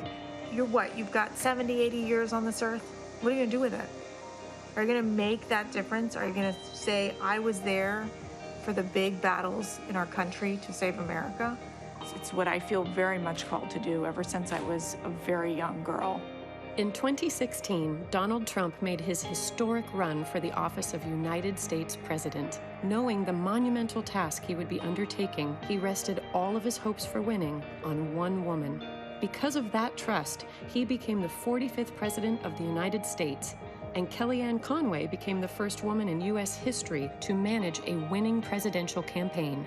This president has been a champion for women mostly because he speaks to them as if they can handle and tackle all issues. I don't want a job because of my gender. I want the job because I'm the best person for that position. That's it. And he respects that. And he appreciates hard work. You can't ask for anything better, especially in a boss. President Trump continues to place strong women into significant positions throughout his administration and campaign, far more than any other president in U.S. history. That he has had and does have more women on his top team than any president before, but it actually goes down to his deputy assistants, to his special assistants, to our awesome teams throughout the West Wing. And when he called me and said, I want you to represent my entire campaign, I became the first Black woman to represent a Republican presidential campaign, winning presidential campaign in United States history. Throughout his career, Trump has always touted family first as a core value. He shows this especially with his choices of press secretaries, choosing Sarah Sanders, the first mother to become a press secretary, Stephanie Grisham, the first single mother to serve as press secretary, and Kayleigh McEnany, who transitioned into the job while also transitioning into the job of mom. I have 4 children. Kellyanne Conway has 4 children. Ivanka has, I think between all the senior staff women, we might have 75 kids. I'm not sure, we've lost count, but the importance of the work is never lost on any of us. And truly, it is those children that we are fighting for and for their future. With these capable women placed in positions of powerful influence and authority, President Trump has proven that when the stakes are highest, he is proud to entrust many of our nation's most crucial jobs to women. The number of dedicated, amazing, brilliant, relentless women that are dedicated to the country and to the president and to preserving the American dream is one of the greatest, if not the greatest things I'll ever be a part of.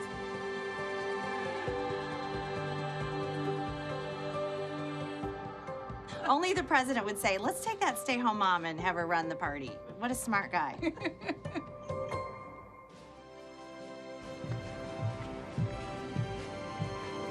Good evening. I'm Tiffany Trump. Since speaking at the Republican convention 4 years ago, so much has changed for the world, for our country, and for my family. Like so many students across the world, I graduated from law school during the pandemic. Our generation is unified in the facing the future in uncertain times, and many of us are considering what kind of country we want to live in. As a recent graduate, I can relate to so many of you who might be looking for a job. My father built a thriving economy once, and believe me, he will do it again. This election, I urge each and every one of you to transcend political boundaries. This is a fight for freedom versus oppression, for opportunity versus stagnation, a fight to keep America true to America. I urge you to make judgment based on results and not rhetoric. If you believe in criminal justice reform, there is only one president that passed the First Step Act, giving people a second chance, a chance at a life once again. And if you believe in expanding quality and affordable health care, only President Trump, my father, signed the right to try into law, the Favored Nations Clause, and other actions to lower drug prices and keep Americans from getting ripped off. People must recognize that our thoughts, our opinions, and even the choice of who we are voting for may and are being manipulated and visibly coerced by the media and tech giants. If you tune into the media, you get one biased opinion or another. And what you share, if it does not fit into the narrative that they seek to promote, then it is either ignored or deemed a lie, regardless of the truth. This manipulation of what information we receive impedes our freedoms. Rather than allowing Americans the right to form our own beliefs, this misinformation system keeps people mentally enslaved to the ideas they deem correct. This has fostered unnecessary fear and divisiveness amongst us. Why are so many in media and technology, and even in our own government, so invested in promoting a biased and fabricated view? Ask yourselves, why are we prevented from seeing certain information? Why is one viewpoint promoted while others are hidden? The answer is control, because division and controversy breed profit. But what are the consequences when only one side of the story gets out, or when only one viewpoint is acceptable? For our education system, it meant sacrificing civil debate by creating an atmosphere where students with contrary opinions are too afraid to speak. Many students find themselves suppressing their beliefs to fit into what the acceptable groupthink is. In short, our nation suffers by inhibiting our diversity of thought and inclusion of ideas.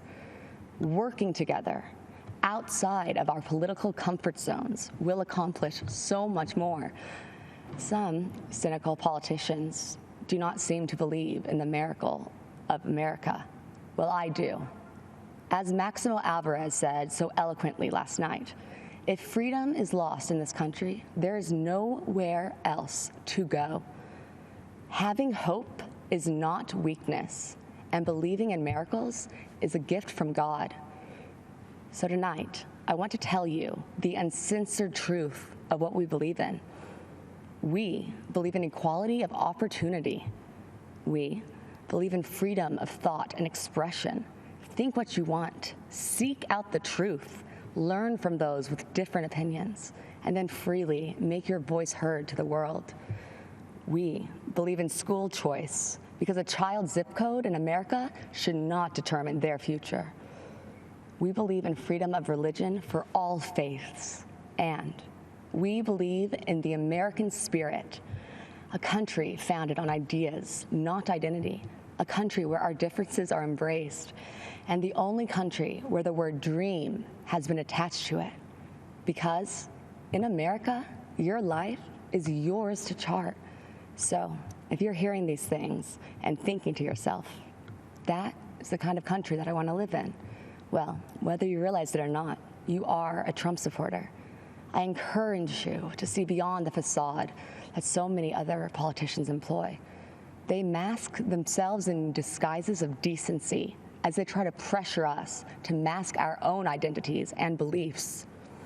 My father is the only person to challenge the establishment, the entrenched bureaucracy, big pharma, and media monopolies to ensure that Americans' constitutional freedoms are upheld and that justice and truth prevail. My father does not run away from challenges, even in the face of outright hatred, because fighting for America is something he will sacrifice anything for. He dreams big dreams for our country, and he is relentless at achieving them. You see, Make America Great Again is not a slogan for my father. It is what drives him to keep his promise of doing what is right for American citizens. The energy of change and opportunity is with us. God has blessed us with unstoppable spirit, his spirit, the American spirit. My dad has proven to be driven by that spirit. He has demonstrated his faith and his uncompromising heart and actions. My father has made me believe that America can truly be great again. If you care about living your life without restraints, about rebelling against those who would suppress your voice and building your American dream, then the choice in this election is clear. A vote for my father, Donald J. Trump, is a vote to uphold our American ideals. Be true to yourself and stay true to the dream of America. Thank you, and God bless you all.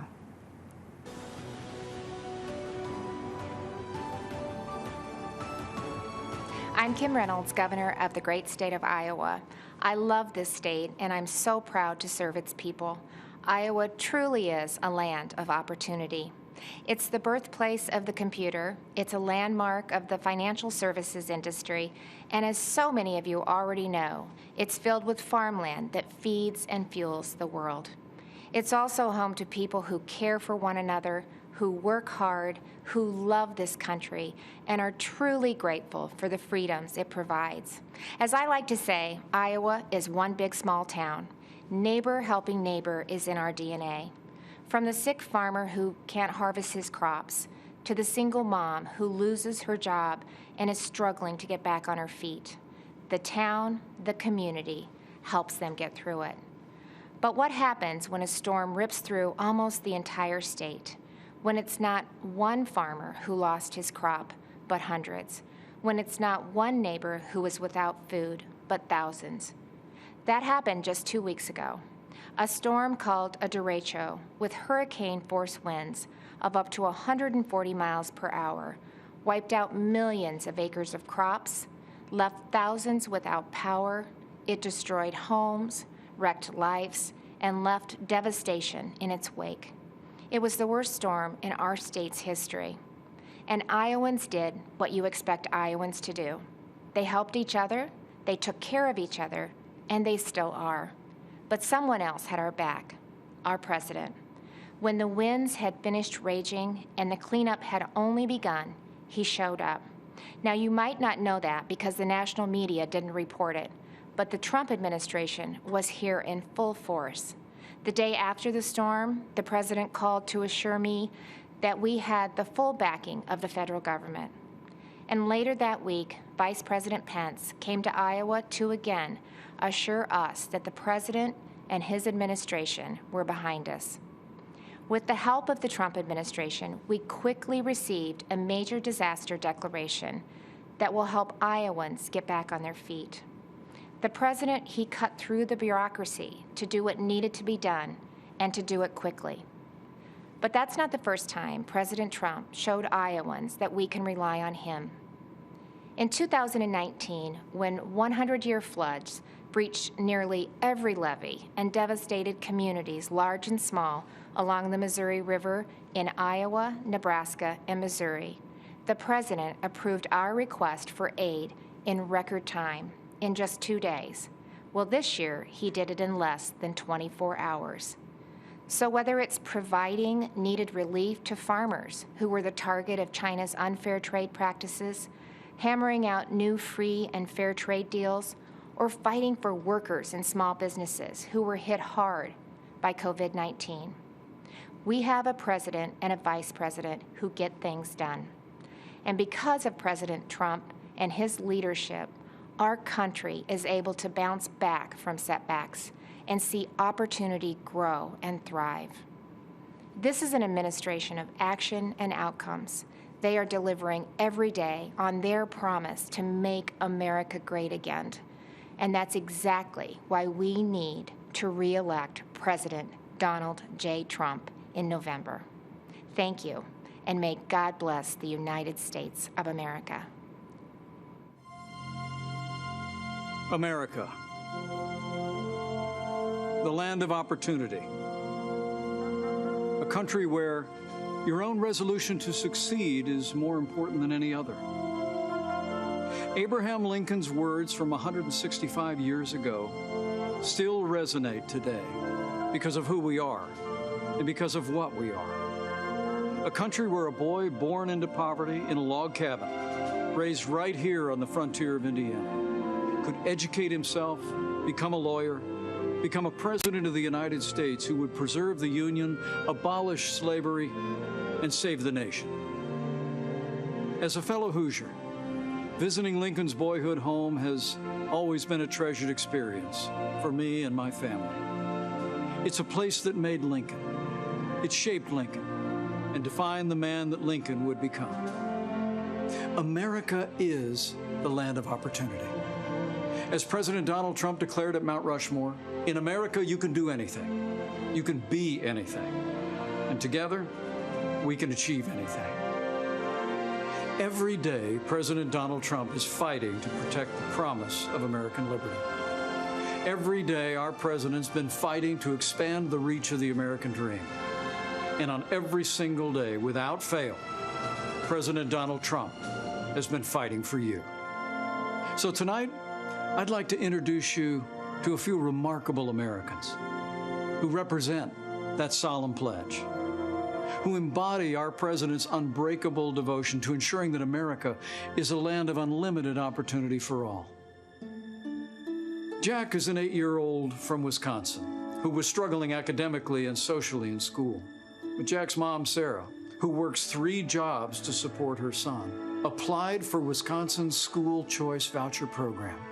We're glad that we were able to get the school choice voucher to go to that school. With Jack, he would have slipped through the cracks in public schools, and having the option to go to a school that fits him has been a real game changer for us, and I know that because of that opportunity that he's going to succeed and he's going to achieve that goal of being an apparatus engineer, if that's what he chooses to stick with. Laura McClin is a mother of another inspiring boy, Jordan. Jordan has Duchenne muscular dystrophy, a fatal muscle weakening disorder. Jordan was at my side in Indiana when, as governor, I signed a law allowing terminally ill patients to access experimental drugs not yet approved by the FDA. In 2018, President Trump signed the landmark federal Right to Try bill into law. Thanks to the president's leadership, critically ill patients have the right to access life-saving experimental treatments. We started fighting for Right to Try, which basically says if you have a terminal illness and there's a drug that exists and you don't qualify for the clinical trial, there's no other way to receive it. This is a unique pathway that allows you to have access. You made us a promise back in Indiana that you would do whatever it took to help Jordan, and we're so grateful that you joined us on this journey, and you stuck it out until it became law so that other people could access treatments. So, Jordan, if President Trump was standing right there, what would you say to him today about Right to Try? Thank you for being a hero to everybody in the country. Judge Cheryl Allen made history in 2007 when she became the first African-American woman to be elected to serve on the Pennsylvania Superior Court. It's because of leaders like Judge Allen that our nation has overcome our greatest challenges. In this time of racial division in the country, yes, do you see faith and values and the strong stand that President Trump has taken for equality of opportunity as a pathway toward bringing the country together? As a senior citizen, I'll leave it at that. I know what racism feels like, but I also know that but for my being in this country, I would have never been able to achieve the things that I have been able to achieve. There are injustices, but the way to deal with those injustices is for people to sit down across the table and talk and come up with solutions. I do believe that President Trump is committed to that. In 2016, I have to confess that I really did not know candidate Trump at the time, but I have to say that he really won me over. Gino's a truck driver from Ohio who heard politicians for years make empty promises about defending American jobs, only to see those promises broken again and again. But in 2019, when General Motors closed its plant in Lordstown, Ohio, President Donald Trump refused to stand by and watch it happen. And as Gino observed, this president reached out to General Motors to find a way to bring jobs back to Lordstown. And plans were soon set into motion to create Lordstown Motors. President Trump says, this is how we fix it. And I thought, well, that's a simple solution. There's no other president that could have done it. There's no one that has even tried to do it. President Trump's a doer. He appreciates every one of us, and I know he does. I've seen it. When he said, make America great again, that was his task. That wasn't his slogan. That was his task. And every hat you see that says MAGA on it, that's what your president's doing for you. Thank you, Mr. President, for keeping the promises that you made. And then there's Pastor Aaron Johnson. Today, he's the executive director of the Tulsa Dream Center, a nonprofit that provides education and medical services and food to those in need. AJ, you've got a great personal story. When you see the way this president, this administration have been leaning in to create opportunities, investments in communities around the country to create jobs, expanding educational choice, what does that mean to the families that you serve every day? It means so much to our families. I did grow up in a single-parent home, and so we serve over 600 boys and girls right now on a daily basis, even in COVID. And so for us to give these moms to have an opportunity to take more money on their check, on their paycheck home back to them, to have their children be able to go to a school that they may not have the opportunity to otherwise, it means so much to us. There's been so much greater opportunity for individuals to come together in any walk of life. People have really been able to see such a positive change and been filled with hope, especially throughout this time. Lydia left hearth and home, friends and family in Honduras to pursue a better life here in America. While raising their 4 daughters, Lydia and her husband run a small business that creates security systems. But just months after their business was up and running, our nation was struck by a global pandemic. That's when President Donald Trump stepped in and enacted the largest financial relief package in American history. Her small business stayed in business, and her American dream kept running strong. What did the Paycheck Protection Program mean to your company as the coronavirus struck? Yeah, it was a huge, tremendous help and a big blessing. And so we applied, we were accepted really quickly. We're so grateful. You can't believe how much relief we had. We want to continue serving our clients. We want to continue growing our economy, right? We want to all continue to move forward. So we were able to make it. Because of the support of family and friends, the government. I tell my children, they are born here in the U.S. And I tell them, you are so blessed to live in America. Here at Abraham Lincoln's boyhood home, a young man would grow up to become the first Republican president of the United States. And today, another Republican president is fighting to preserve that same noble legacy of freedom. And President Donald Trump will make certain that the torch of American opportunity illuminates every city, every town, and every community in this blessed land. Hi, I'm Ryan Holitz. I'm a police officer from New Mexico. In 2017, I had an encounter that changed my life forever. I had just started my shift and responded to a call for service at a gas station. When I arrived, I saw a man and a woman sitting on a grassy slope. I recognized the telltale signs, a needle, a spoon. I knew immediately that they were preparing to inject themselves with heroin. Sadly, this is a common sight for me. I encounter the ravages of addiction every day. But nothing could prepare me for what I discovered as I approached them. The woman was very pregnant. In my shock, I asked her if she knew that she was harming her baby by doing drugs. She crumbled and burst into tears. 2 worlds collided as I knelt down beside her. A police officer and a homeless drug addict, brought together by forces outside of our control. As we talked, our humanity, distinct from our stations in life, was made abundantly clear.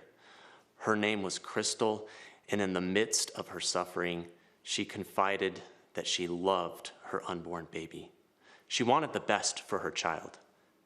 In that moment, I saw her the way that all of you who know and love an addict see them, as fathers, mothers, brothers, sisters, children, cousins, and friends, as human beings, full of value and dignity, but robbed of their potential by this disease. When Crystal said that she was looking for a family to adopt her baby, God showed me exactly what I had to do. Without hesitation, I told her that my family would welcome her baby through adoption. Today, our beautiful daughter Hope is a thriving 2-year-old. Crystal is fast approaching 3 years of recovery. She is a dear friend and a constant inspiration to me and others. I hold a special place in my heart for those facing opioid addiction, and that's why I'm enormously grateful to the President for his leadership in fighting this deadly enemy. Through his efforts, we're turning the tide on the crisis of addiction. President Trump declared the opioid crisis to be a public health emergency and then secured $6 billion in new federal funding to help Americans fight opioid abuse. He invested an additional $100 million to stop the opioid crisis in rural America. And in a move that strikes at the root of the problem, he implemented a safer prescribing plan aimed at reducing opioid prescriptions by over 1/3 within 3 years. This is an effort that stops addiction before it ever gains a hold in someone's life. And it's having an impact. Drug overdose deaths decreased in 2018 for the first time in 30 years. Many of the states hardest hit by the opioid crisis are seeing the largest drop in deaths. We're seeing that doctors are writing fewer prescriptions for opioid pain drugs. These are significant improvements that have a meaningful impact. I think we are fortunate, America, to have a president who cares deeply for the downtrodden and who works tirelessly to find solutions. A president who doesn't just talk about problems, but stops and helps. President Trump is the leader we've needed the last 4 years, and he is the leader we need for the next 4. You see, Donald Trump is the right president at the right time. Let's make sure he's reelected on November 3rd. I pray God's blessings on you and your family, and may God bless America.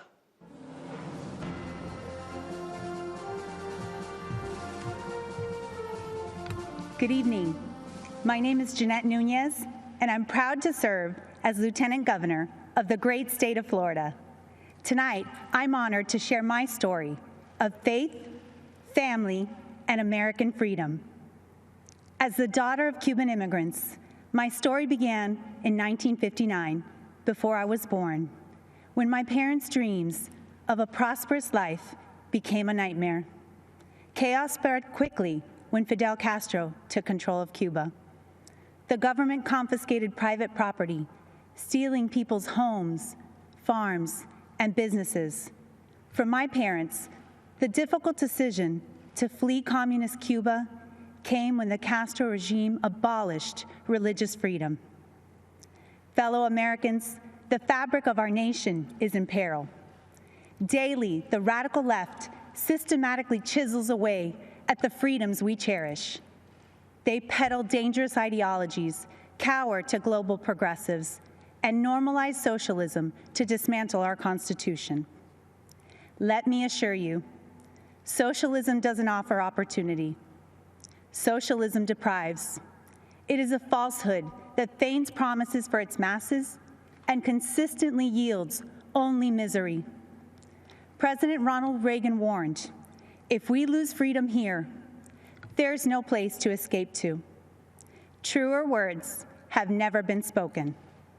Americans have a choice.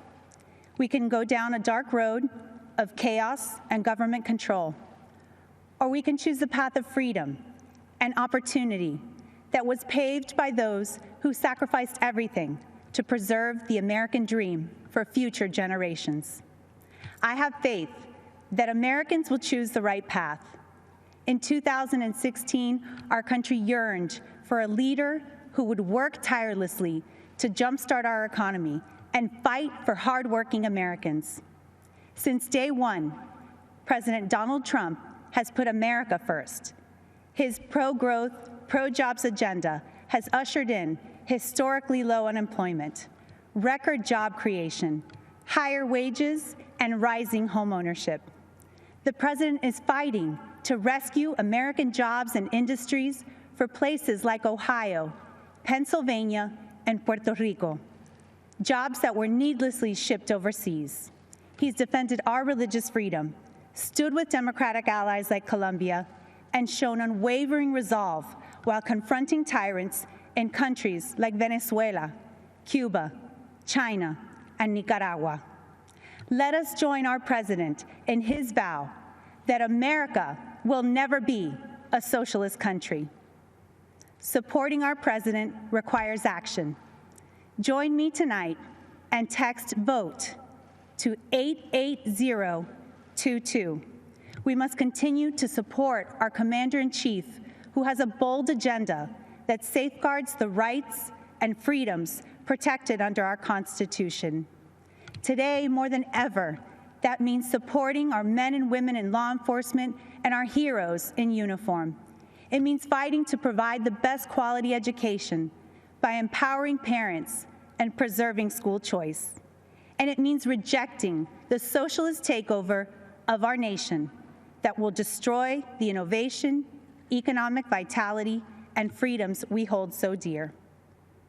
As a daughter of immigrants, a wife, a mother of 3, and the first Latina lieutenant governor in the history of the state of Florida, it is my distinct privilege to share my story, which is really your story, and the story of a nation that has opened its doors, lifted its people, and yielded success in a way only the United States of America can.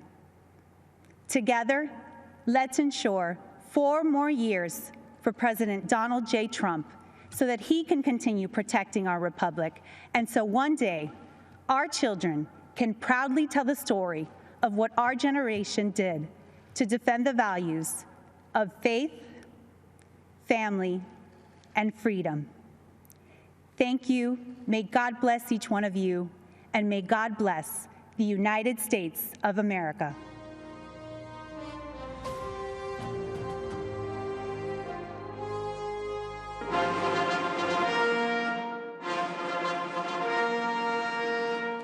Ladies and gentlemen, the President of the United States.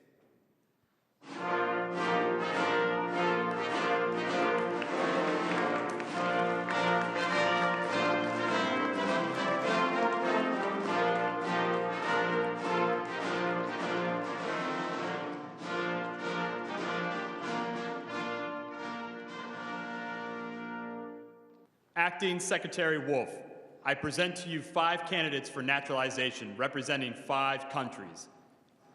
On behalf of everyone here today, I'd like to express my gratitude to you, Mr. President, for hosting this naturalization ceremony here at the White House. To our candidates, it is my honor to administer the oath of allegiance and welcome you as our fellow citizens. Candidates for naturalization, please raise your right hand and repeat after me. I hereby declare an oath that I absolutely and entirely renounce and abjure all allegiance and fidelity to any foreign prince, potentate, state or sovereignty, of whom or which I have heretofore been a subject or citizen. That I will support and defend the Constitution and laws of the United States of America. Against all enemies, foreign and domestic. That I will bear true faith and allegiance to the same.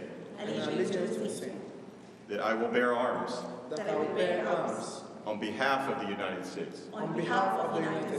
When required by law. That I will perform.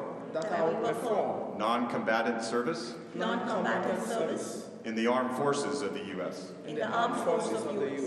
When required by law. That I will perform work. Of national importance. Under civilian direction. When required by law. And that I take this obligation freely. Without any mental reservation. Or purpose of evasion. So help me God. Congratulations, you're now citizens of the United States of America.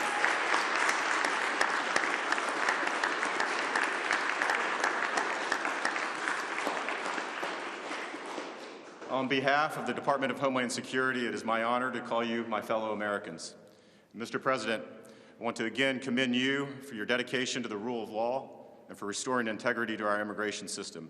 Thank you for hosting such a patriotic celebration here at the White House today. Thank you. Congratulations, that's fantastic. It's really great, thank you. And I want to thank Acting Secretary Wolf, doing a phenomenal job in so many ways. Today, America rejoices as we welcome 5 absolutely incredible new members into our great American family. You are now fellow citizens of the greatest nation on the face of God's earth. Congratulations. Great going. You followed the rules, you obeyed the laws, you learned your history, embraced our values, and proved yourselves to be men and women of the highest integrity. It's not so easy. You went through a lot, and we appreciate you being here with us today. You've earned the most prized, treasured, cherished, and priceless possession anywhere in the world. It's called American citizenship. There is no higher honor and no greater privilege, and it's an honor for me to be your president. Thank you very much. At this time, I'd like to recognize the 5 new citizens who join us today. Robert Martin Ramirez Alcazar is from Bolivia and has been a lawful permanent resident of the United States since 2013. Robert? Hi, Robert. He and his wife are raising 3 beautiful children. In 2017, Robert achieved the dream of starting his own business, a construction company that now employs 5 workers. Robert says, "I love this country. I want to respect the law. America has helped me so much in life." Robert, thank you very much for your devotion. Thank you for the opportunities to the United States. Well, thank you, and good luck with that company. Soon you'll have hundreds of employees, I think, right? Could happen. It will. Rima Gideon is from Lebanon and is the proud mother of 3 children. Rima speaks English, Arabic, and French, and earned a degree in psychology. In other words, she can figure me out. She now works as a daycare teacher in Virginia. Rima says, "I feel blessed to be a loyal citizen of the greatest country in the world, a country that has given me the opportunity of a lifetime to realize my potential and my dreams." Rima, congratulations. It's really great. Thank you. Well, that's very good. Thank you very much. I appreciate it. Sudha Sundari Narayan is a phenomenal success, born in India, came to the United States 13 years ago. Sudha is a talented software developer, and she and her husband are raising 2 beautiful, wonderful children, the apples of your life, right? Yes, they are. Well, thank you very much, and congratulations. Fantastic job. Thank you. Nehmet Abdelzaim Awaloside is from Sudan, and that's a beautiful name, and has been a lawful permanent resident since 2012. She is the married mother of 3 beautiful children, earned a master's degree and PhD in animal nutrition from the University of Wyoming, great place, great state, and she is a trained veterinarian. She's also worked as a substitute teacher for the Alexandria Public Schools since 2004. That's fantastic. Well, Daibat, thank you very much, and congratulations. It's my honor to be with you. Thank you. Thank you very much. Salah Abdul Samad has been looking forward to this day since he arrived in the United States from Ghana in 2015. Salih speaks 5 languages and works the medical field. Salih says that the American citizenship means everything to me in my life. It cannot be measured or quantified. I have the chance to work hard and succeed in life, to know that I am in the safe country like America. That really is something, because I know they have my back. Salih, thank you very much. Congratulations. Fantastic job. Congratulations to everybody. With the rights and freedoms each of you now enjoys as citizens, there is no dream beyond your wildest reach, because Americans can do anything. Today, you have also accepted the profound duties and responsibilities that come with American citizenship. By swearing the oath of allegiance, each of you has entered a sacred and unbreakable covenant with our nation. You have pledged your undying loyalty to the American people, the American Constitution, and the American way of life. The history and heritage of the United States are now yours to preserve and pass down to the next generation. Our culture, our traditions, and our values are now yours to uphold and live by. The rights so dear to every American, granted by us and granted by God and enshrined in our glorious Bill of Rights, are now yours to support, protect, and defend. As citizens, you're now stewards of this magnificent nation, a family comprised of every race, color, religion, and creed. United by the bonds of love, we are one people, sharing one home, saluting one great American flag. Congratulations again to all of you. May God bless you, and may God bless our great country. America. Thank you so much.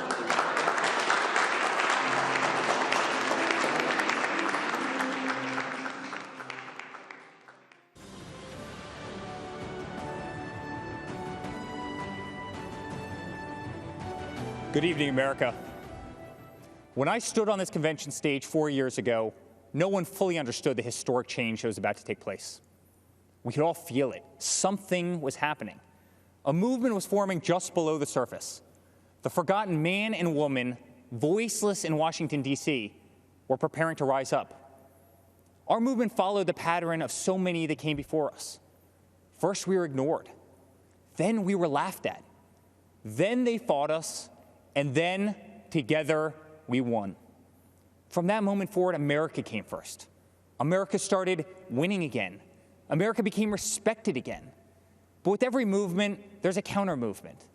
In the view of the radical Democrats, America is the source of the world's problems.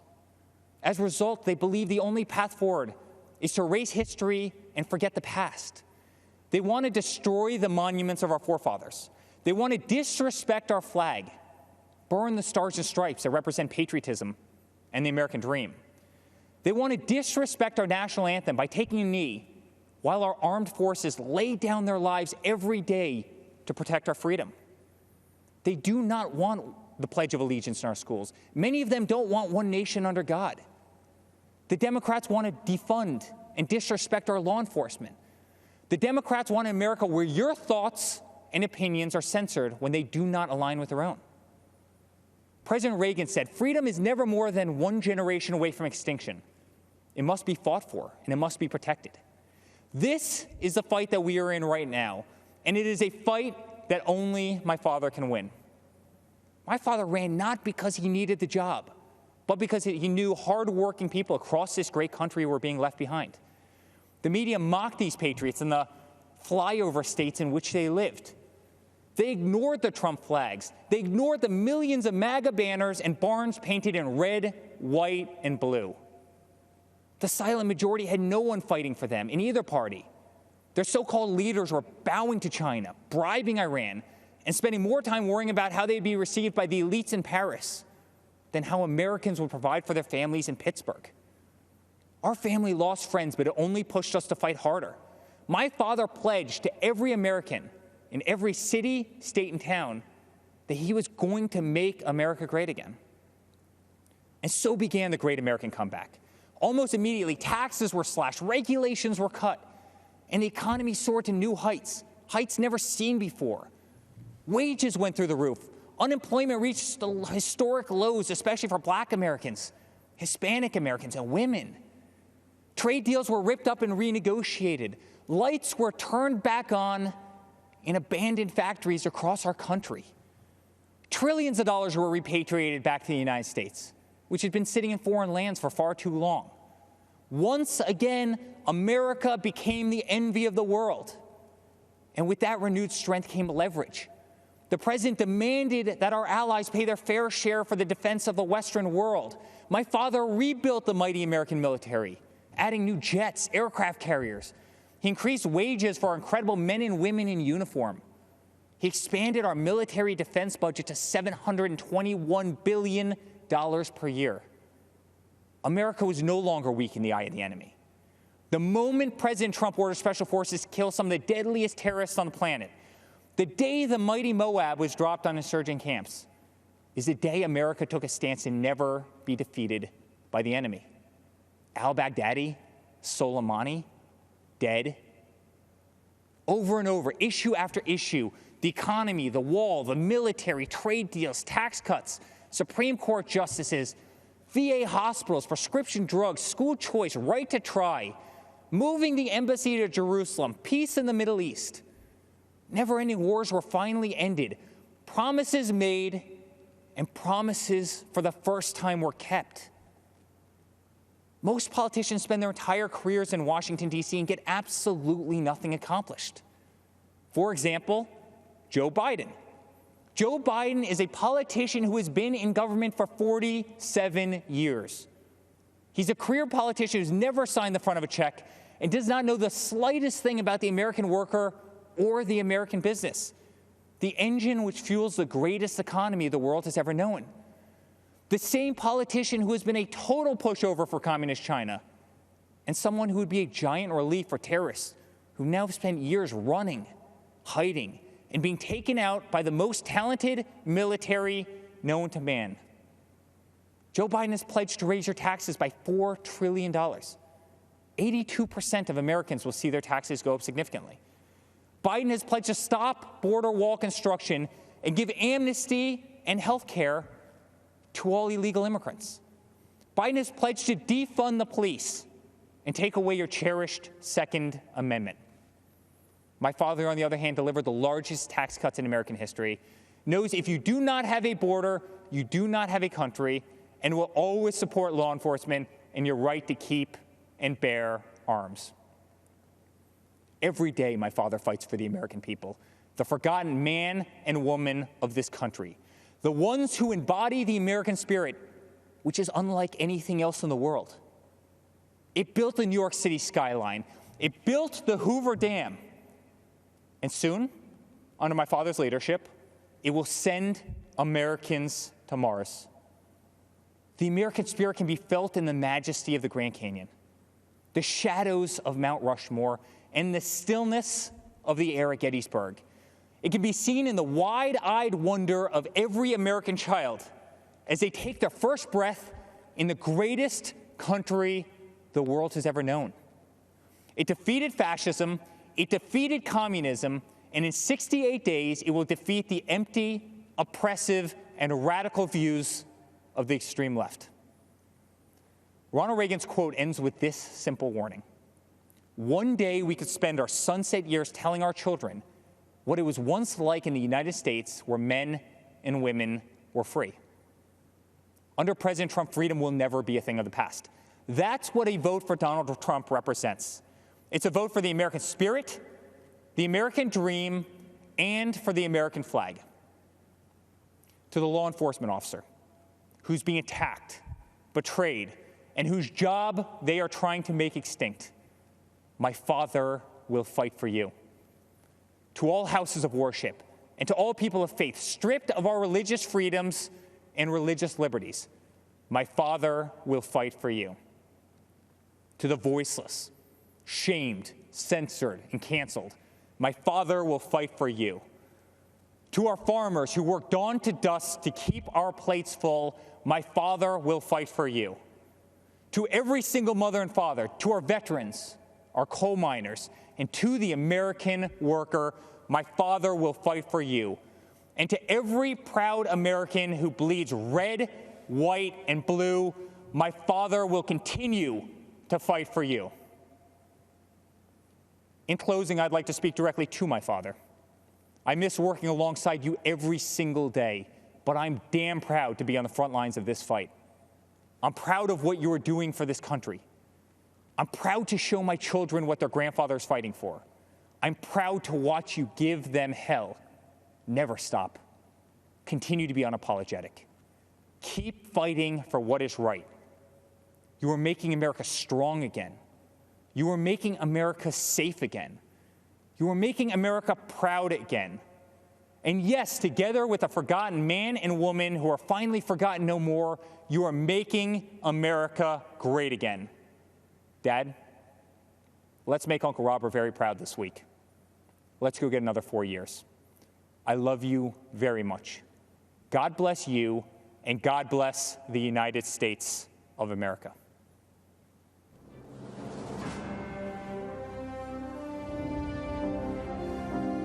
We're going to build a future of safety and opportunity for Americans of every race, color, religion, and creed.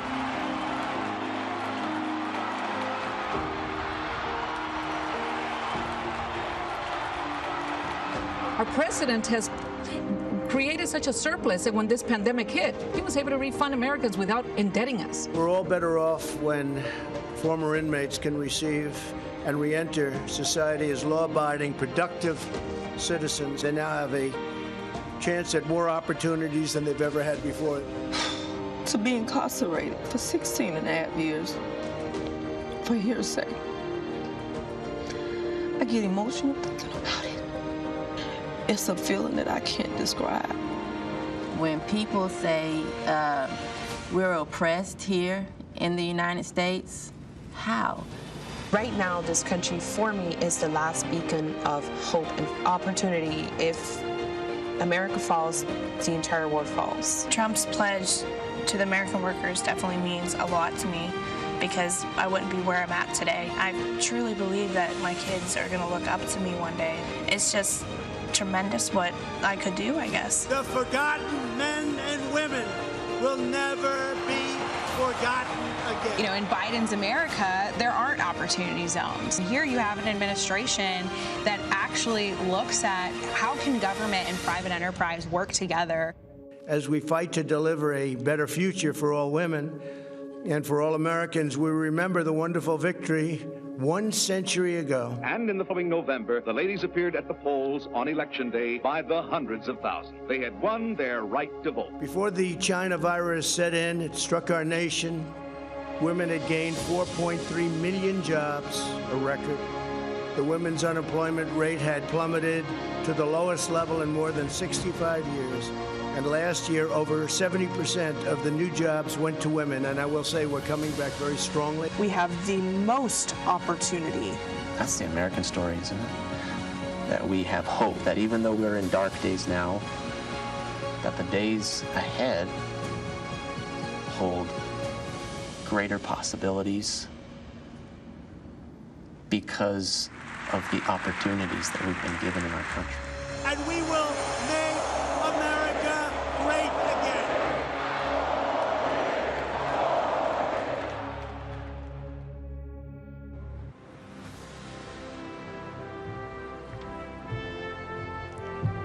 Good evening. My name is Daniel Cameron. I'm 34 years old and the first African-American Attorney General in Kentucky history. It is an honor to be with you as a proud Republican and supporter of Donald J. Trump. I was raised in Kentucky, just a few miles from Abraham Lincoln's birthplace. Our first Republican president believed in compassion, self-reliance, freedom, equality, and justice. Sadly, there are some who don't believe in this wisdom or in the better angels of our shared American history as they tear down the statues of people like Ulysses S. Grant, Frederick Douglass, and even Mr. Lincoln himself. Lincoln said, "Any nation that does not honor its heroes will not long endure." And for Republicans, our heroes are those who propelled an imperfect nation ever forward, always striving to make life better for everyone. Even as anarchists mindlessly tear up American cities while attacking police and innocent bystanders, we Republicans do recognize those who work in good faith towards peace, justice, and equality. In fact, it was General Dwight Eisenhower, a future Republican president, who said, "Democracy is a system that recognizes the equality of humans before the law." Whether you are the family of Breonna Taylor or David Dorn, these are the ideals that will heal our nation's wounds. Republicans will never turn a blind eye to unjust acts, but neither will we accept an all-out assault on Western civilization. My values were shaped by my faith and by my parents. I worked at their small coffee shop, meeting people from all walks of life. And I realized something. No matter who we are, everyone needs a cup of coffee.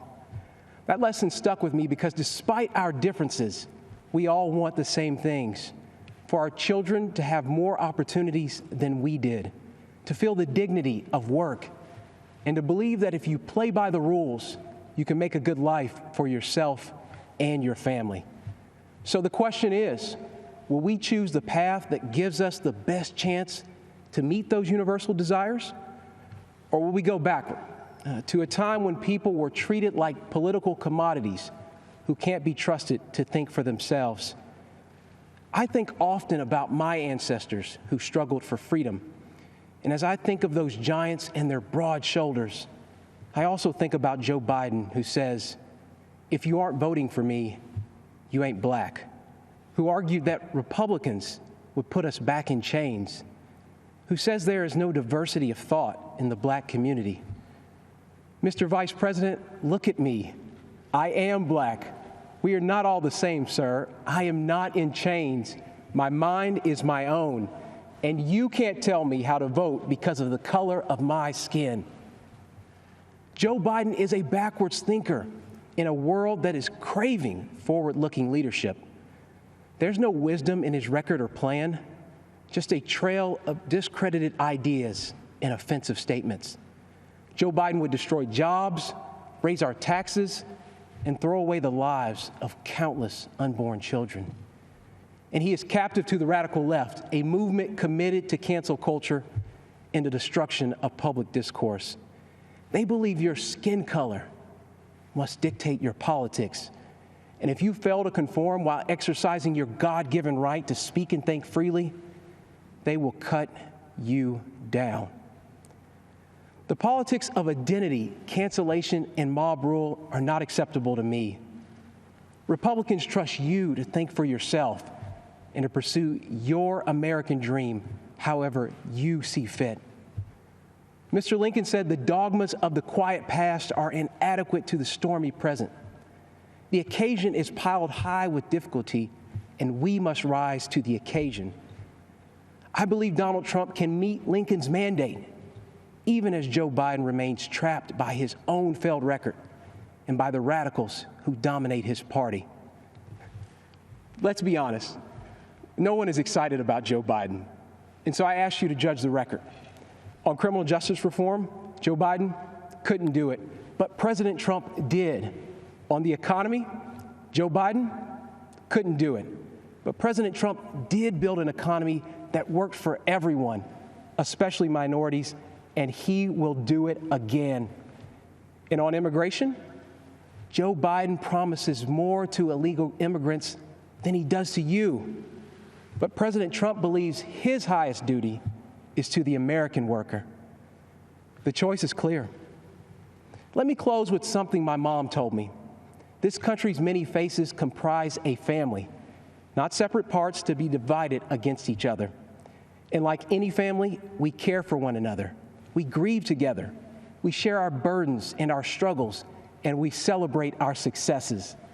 And though we fuss and fight, we are not enemies. We are Americans, united by a collective faith in our Constitution and laws and the fundamental fairness they represent. We are defenders of life and of individual liberty, and we carry the mantle of Eisenhower and of Reagan to be a force for good in this world, and one that must always be reckoned with. That's my Republican Party, the party of Lincoln, that believes America is an indispensable nation, an evergreen tree, standing tall in a turbulent world. And that's why I am voting for Donald Trump for president. Thank you, and God bless.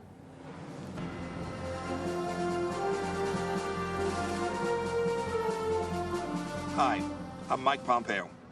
I'm speaking to you from beautiful Jerusalem, looking out over the old city. I have a big job as Susan's husband and Nick's dad. Susan and Nick are more safe, and their freedom's more secure because President Trump has put his America First vision into action. It may not have made him popular in every foreign capital, but it's worked. President Trump understands what my great fellow Kansan President Eisenhower said. For all that we cherish and justly desire for ourselves or for our children, the securing of peace is the first requisite. Indeed, the primary constitutional function of the national government is ensuring that your family and mine are safe and enjoy the freedom to live, to work, to learn, and to worship as they choose. Delivering on this duty to keep us safe and our freedoms intact, this president has led bold initiatives in nearly every corner of the world. In China, he's pulled back the curtain on the predatory aggression of the Chinese Communist Party. The president has held China accountable for covering up the China virus and allowing it to spread death and economic destruction in America and around the world. And he will not rest until justice is done. He has ensured that the Chinese Communist Party spies posing as diplomats in America are jailed or sent back to China.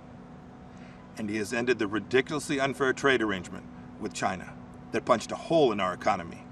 Those jobs are coming back home. In North Korea, the president lowered the temperature and against all odds got the North Korean leadership to the table. No nuclear tests, no long-range missile tests, and Americans held captive in North Korea came home to their families, as did the precious remains of scores of heroes who fought in Korea. Today, because of President Trump, NATO is stronger, Ukraine has defensive weapon systems, and America left a harmful treaty so our nation can now build missiles to deter Russian aggression. And in the Middle East, when Iran threatened, the president approved a strike that killed the Iranian terrorist Qasem Soleimani. This is the man most responsible for the murder and maiming of hundreds of American soldiers and thousands of Christians across the Middle East. And you'll recall, too, that when the president took office, radical Islamic terrorists had beheaded Americans, and ISIS controlled a territory in the size of Great Britain. Today, because of the president's determination and leadership, the ISIS caliphate is wiped out. It's gone. Its evil leader, Abu Bakr al-Baghdadi, is dead. And our brave soldiers, they're on their way home. The president exited the U.S. from the disastrous nuclear deal with Iran and squeezed the Ayatollah, Hezbollah, and Hamas. The president, too, moved the U.S. Embassy to this very city of God, Jerusalem, the rightful capital of the Jewish homeland. And just 2 weeks ago, the president brokered a historic peace deal between Israel and the United Arab Emirates. This is a deal that our grandchildren will read about in their history books. You know, as a soldier, I saw firsthand people desperate to flee to freedom. The way each of us can best ensure our freedoms is by electing leaders who don't just talk, but who deliver. An American hostage, imprisoned in Turkey for 2 years, Pastor Andrew Brunson, said upon his release that he survived his ordeal with these words of Scripture: "Be faithful, endure, and finish well. If we stay the course, we will." May God richly bless you, and may God bless our great nation, the United States of America.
It is my great honor to present First Lady Melania Trump. First Lady Melania Trump. First Lady Melania Trump officially kicking off her Be Best initiative. She is courageous. She's taking on a tough topic. Focused on the well-being of children, social media use, and opioid abuse. Let's join together in a committing to help children dream big, think big, and do all they can to be best in everything they do. This is her showcasing what she brings to the position of First Lady. She is smart, independent, and I think people have underestimated her big time. The First Lady was amazing. She was gracious, empathetic, and showed true compassion First Lady Melania Trump stepping out onto the world stage. Her Be-Based campaign is now going international. She has the advantage of speaking several languages. She can be a diplomat for our country. The sun was shining. She was greeted by children. This, of course, is her continuing to work on her Be Best campaign by shining a spotlight on successful programs that teach children tools and skills. She represents our country with enormous warmth and elegance and grace.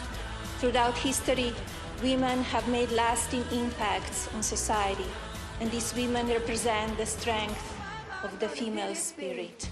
As First Lady of the United States, I'm proud of what this country continues to do for women. We as women must continue using our great tool of empowerment, our voices. It was a very important moment for Melania Trump. This was a really prominent week for her. The iconic White House Rose Garden has been renovated for the first time in 60 years. When the history books are written, there should be a special chapter reserved for our First Lady. She is an incredible First Lady. An amazing mother, an incredible woman, First Lady Melania Trump.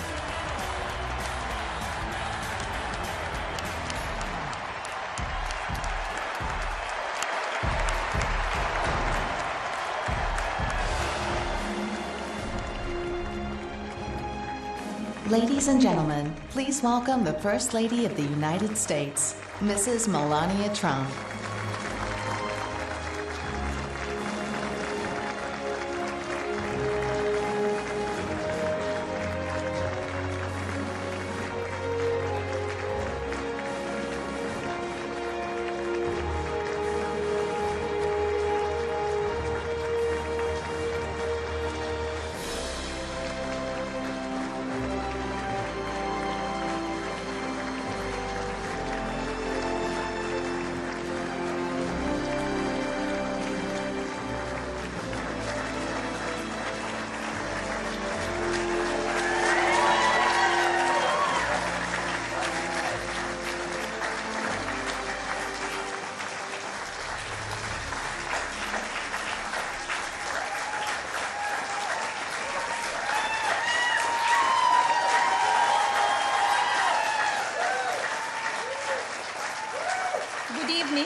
It seems like just yesterday that we were at our first convention, where my husband accepted the Republican nomination and then became our 45th President of the United States.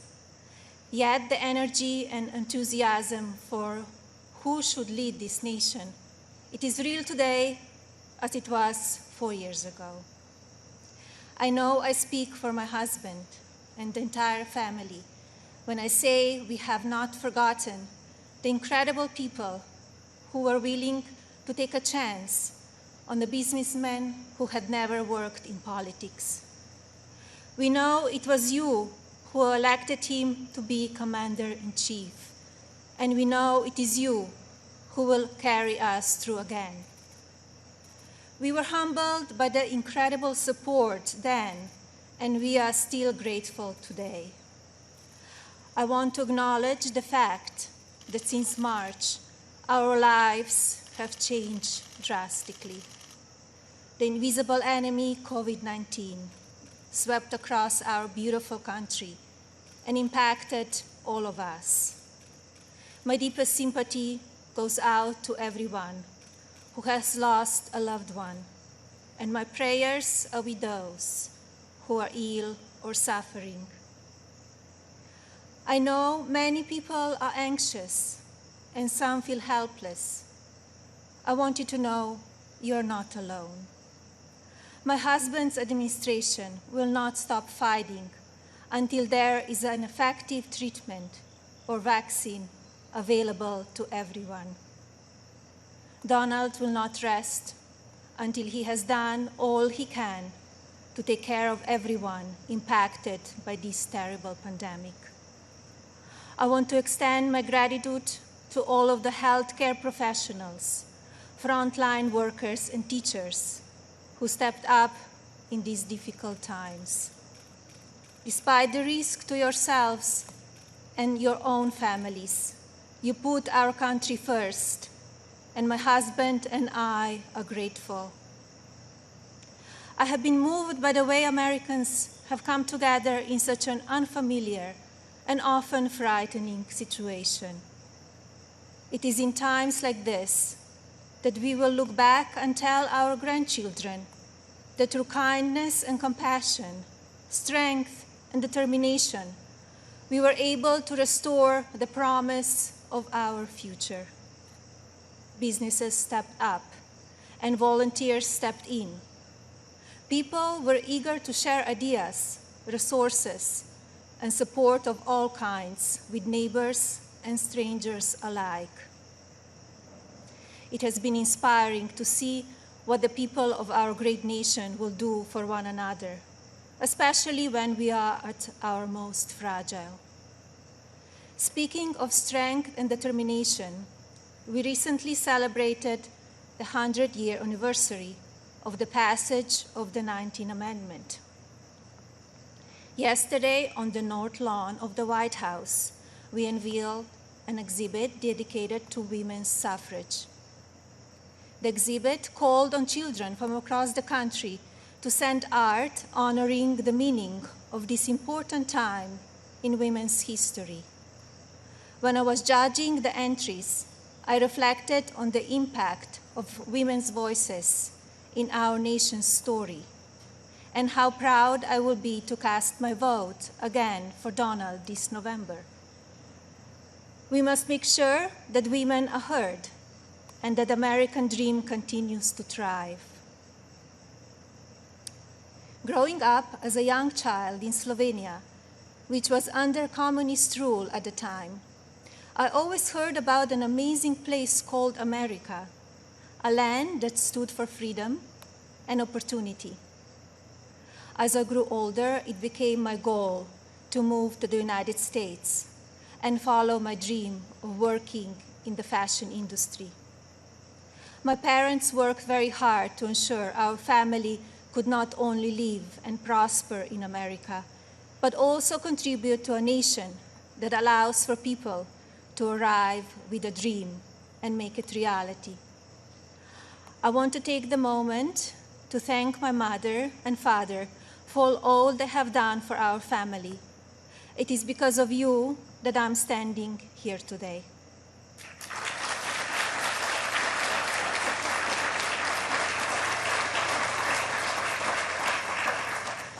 I arrived in the United States when I was 26 years old.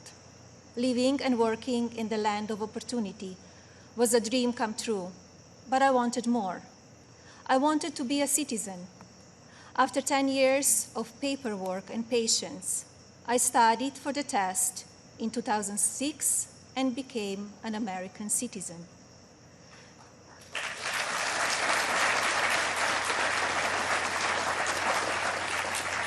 It is still one of the proudest moments in my life because with hard work and determination, I was able to achieve my own American dream.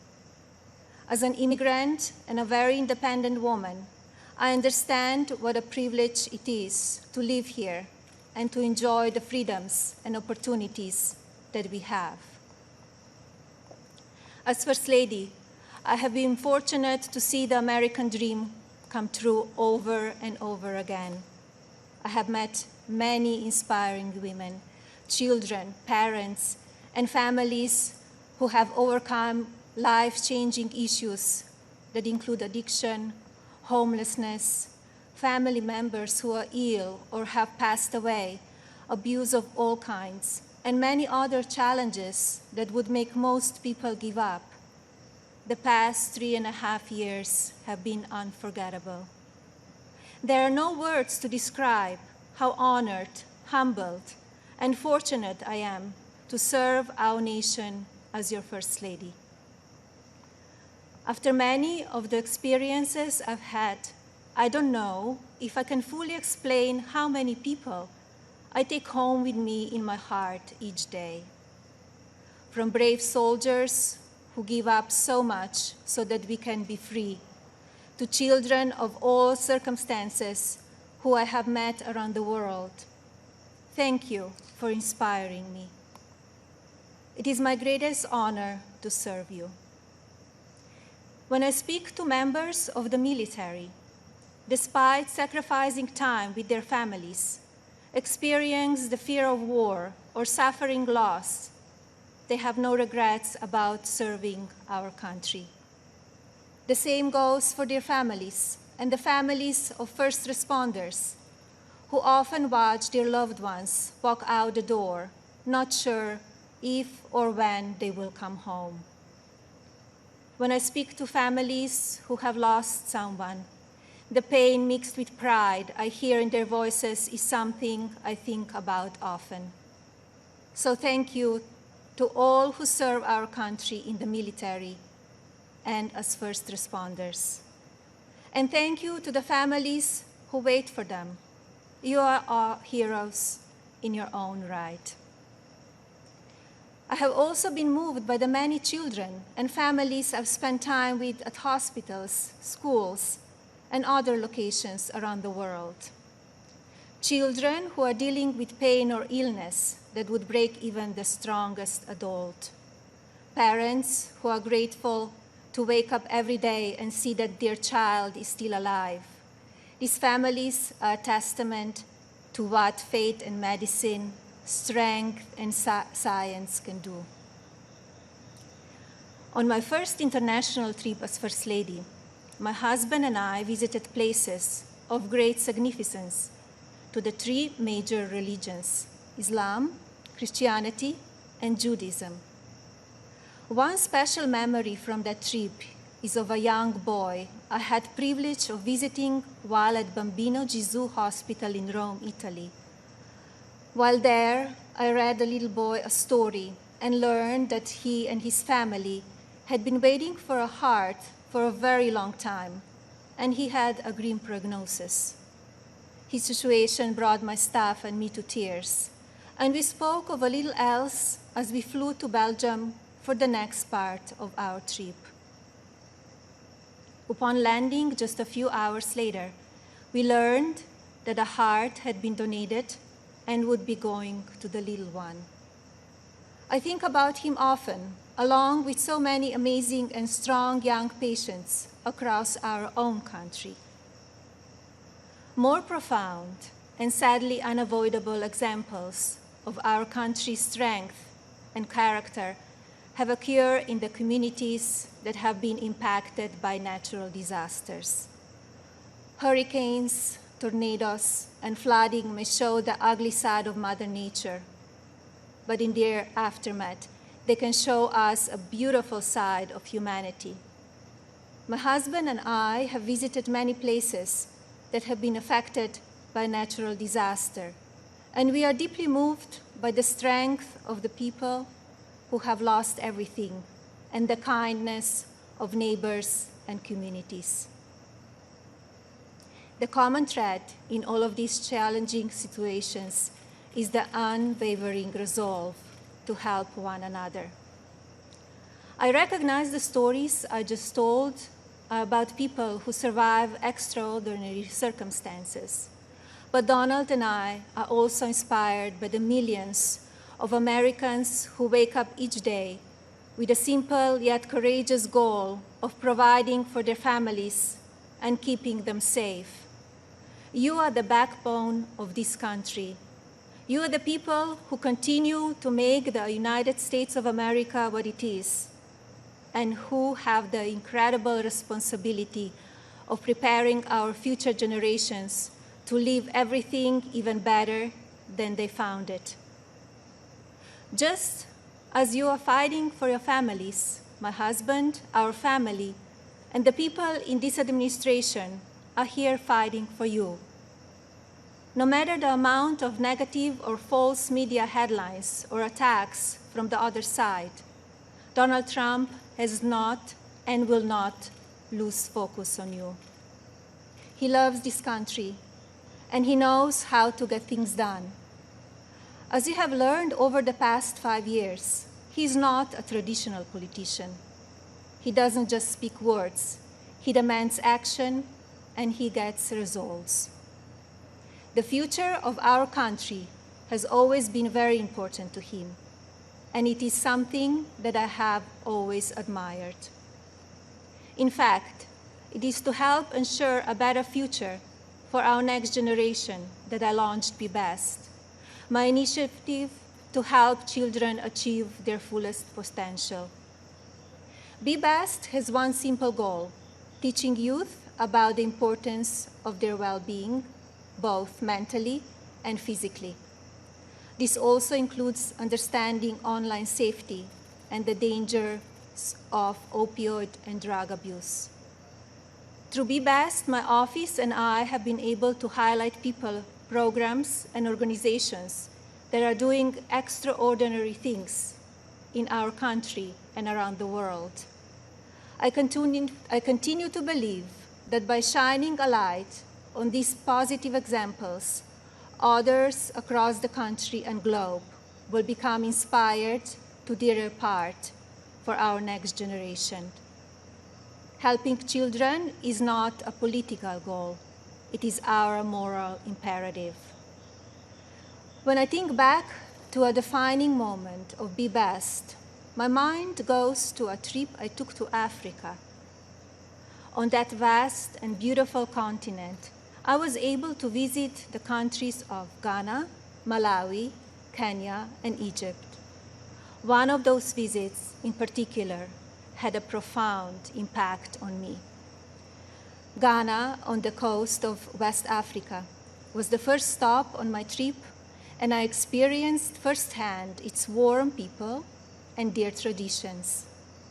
While there, I visited the Cape Coast Castle and learned more about the beginning of a cruel and often deadly journey in the era of the slave trade. I was horrified when I listened to the guide tell me so many inhumane stories, and I gained new perspectives. It is time in our history we must never forget, so that we can ensure that it never happens again. Like all of you, I have reflected on the racial unrest in our country. It is a harsh reality that we are not proud of parts of our history. I encourage people to focus on our future while still learning from our past. We must remember that today we are all one community comprised of many races, religions, and ethnicities. Our diverse and storied history is what makes our country strong, and yet we still have so much to learn from one another. With that in mind, I like to call on the citizens of this country to take a moment, pause, and look at things from all perspectives. I urge people to come together in a civil manner so we can work and live up to our standard American ideals. I also ask people to stop the violence and looting being done in the name of justice, and never make assumptions based on the color of a person's skin. Instead of tearing things down, let's reflect on our mistakes, be proud of our evolution, and look to our way forward. Every day, let us remember that we are one nation under God, and we need to cherish one another. My husband's administration has worked to try and effect change when it comes to issues around race and religion in this country. He is the first president to address a special session of the United Nations General Assembly to call upon countries across the world to end religious persecution and honor the right of every person to worship as they choose. He has made substantial investments in our historically Black colleges and universities.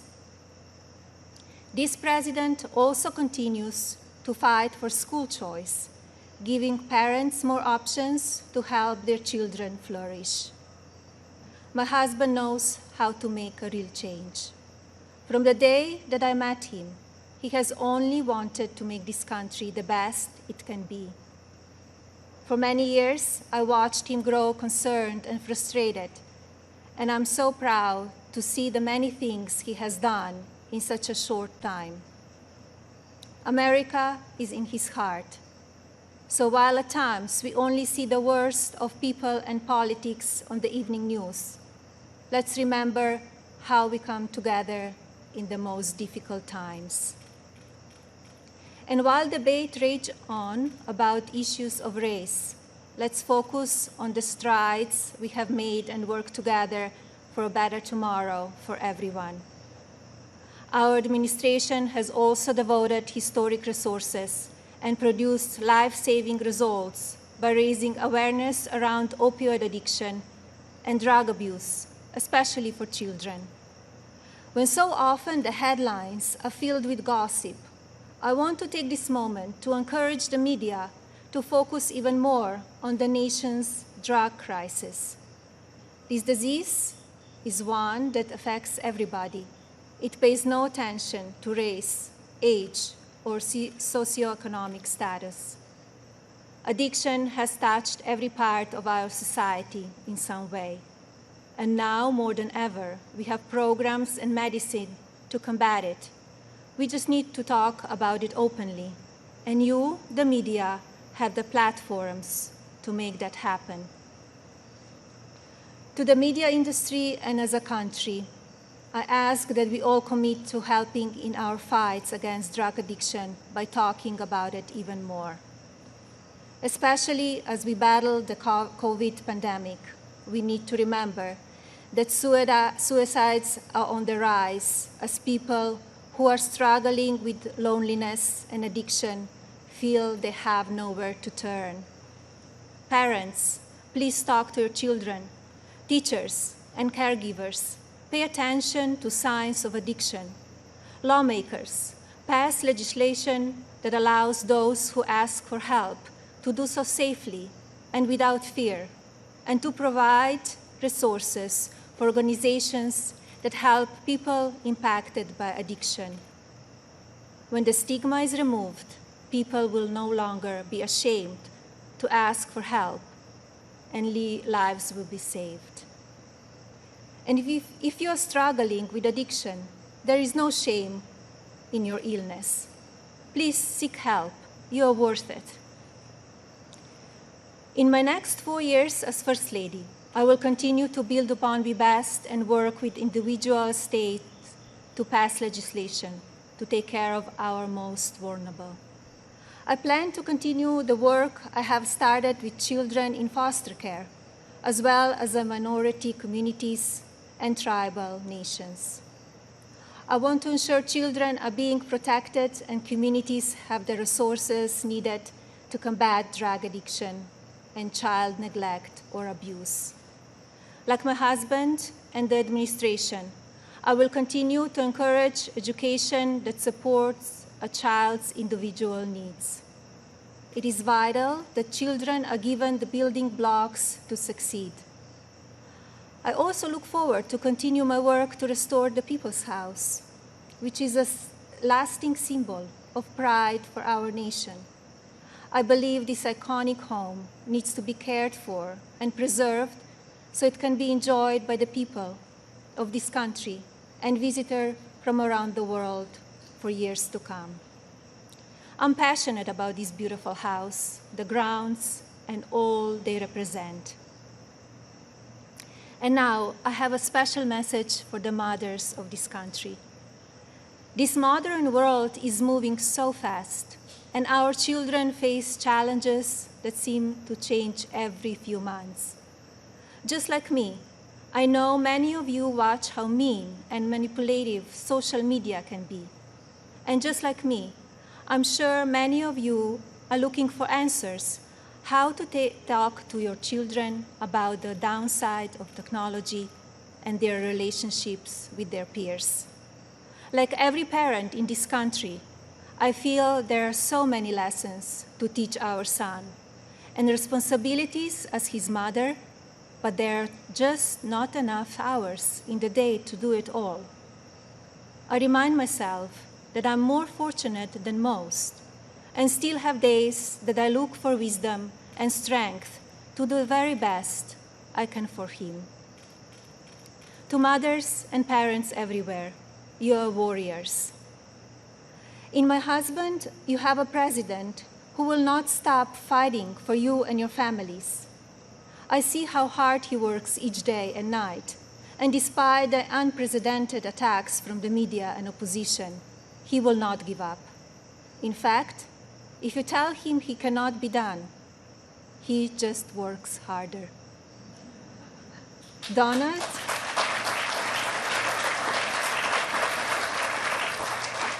Donald is a husband who supports me in all that I do. He has built an administration with an unprecedented number of women in leadership roles and has fostered an environment where the American people are always the priority. He welcomes different points of view and encourages thinking outside of the box. I know I speak for my husband and the family when I say we are so grateful that you have trusted him to be your president, and we will be honored to serve this incredible country for 4 more years.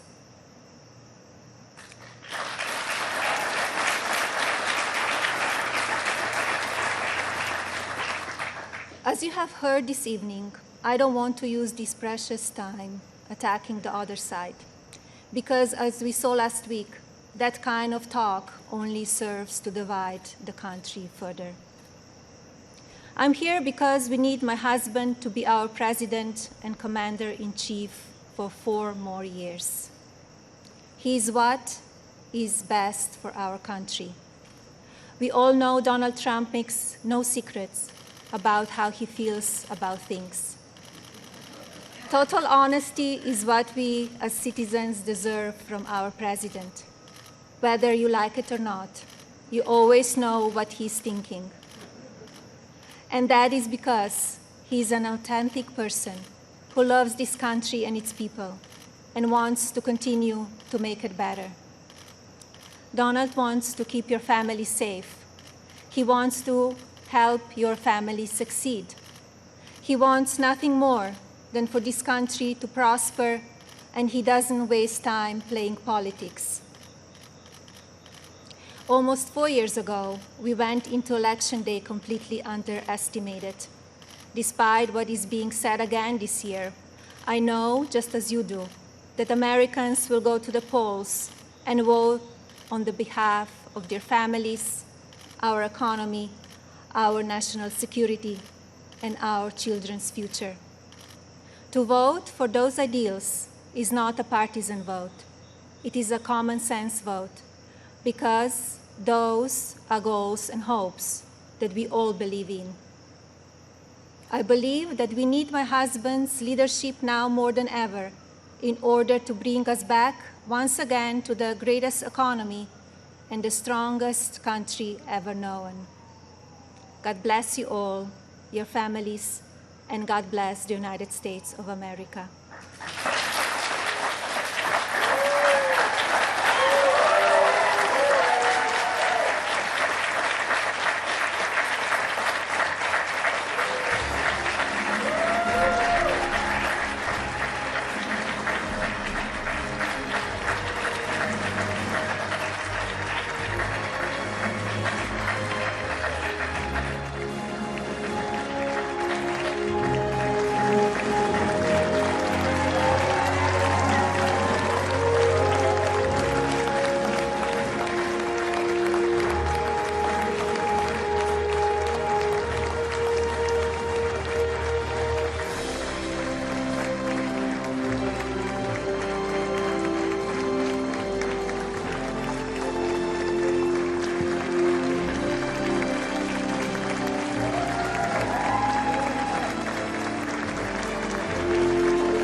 don't think so.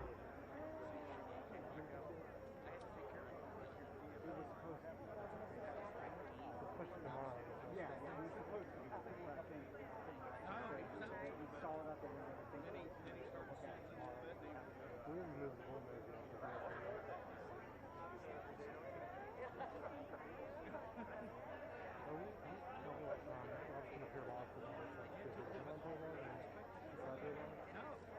She came and got me. I told her that I told about you.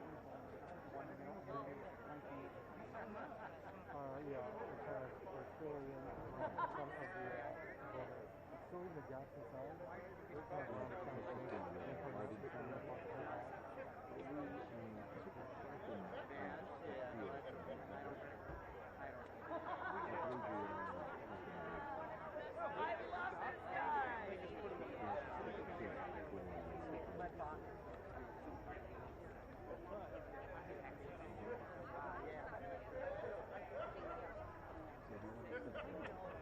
No, she gets it, but herself.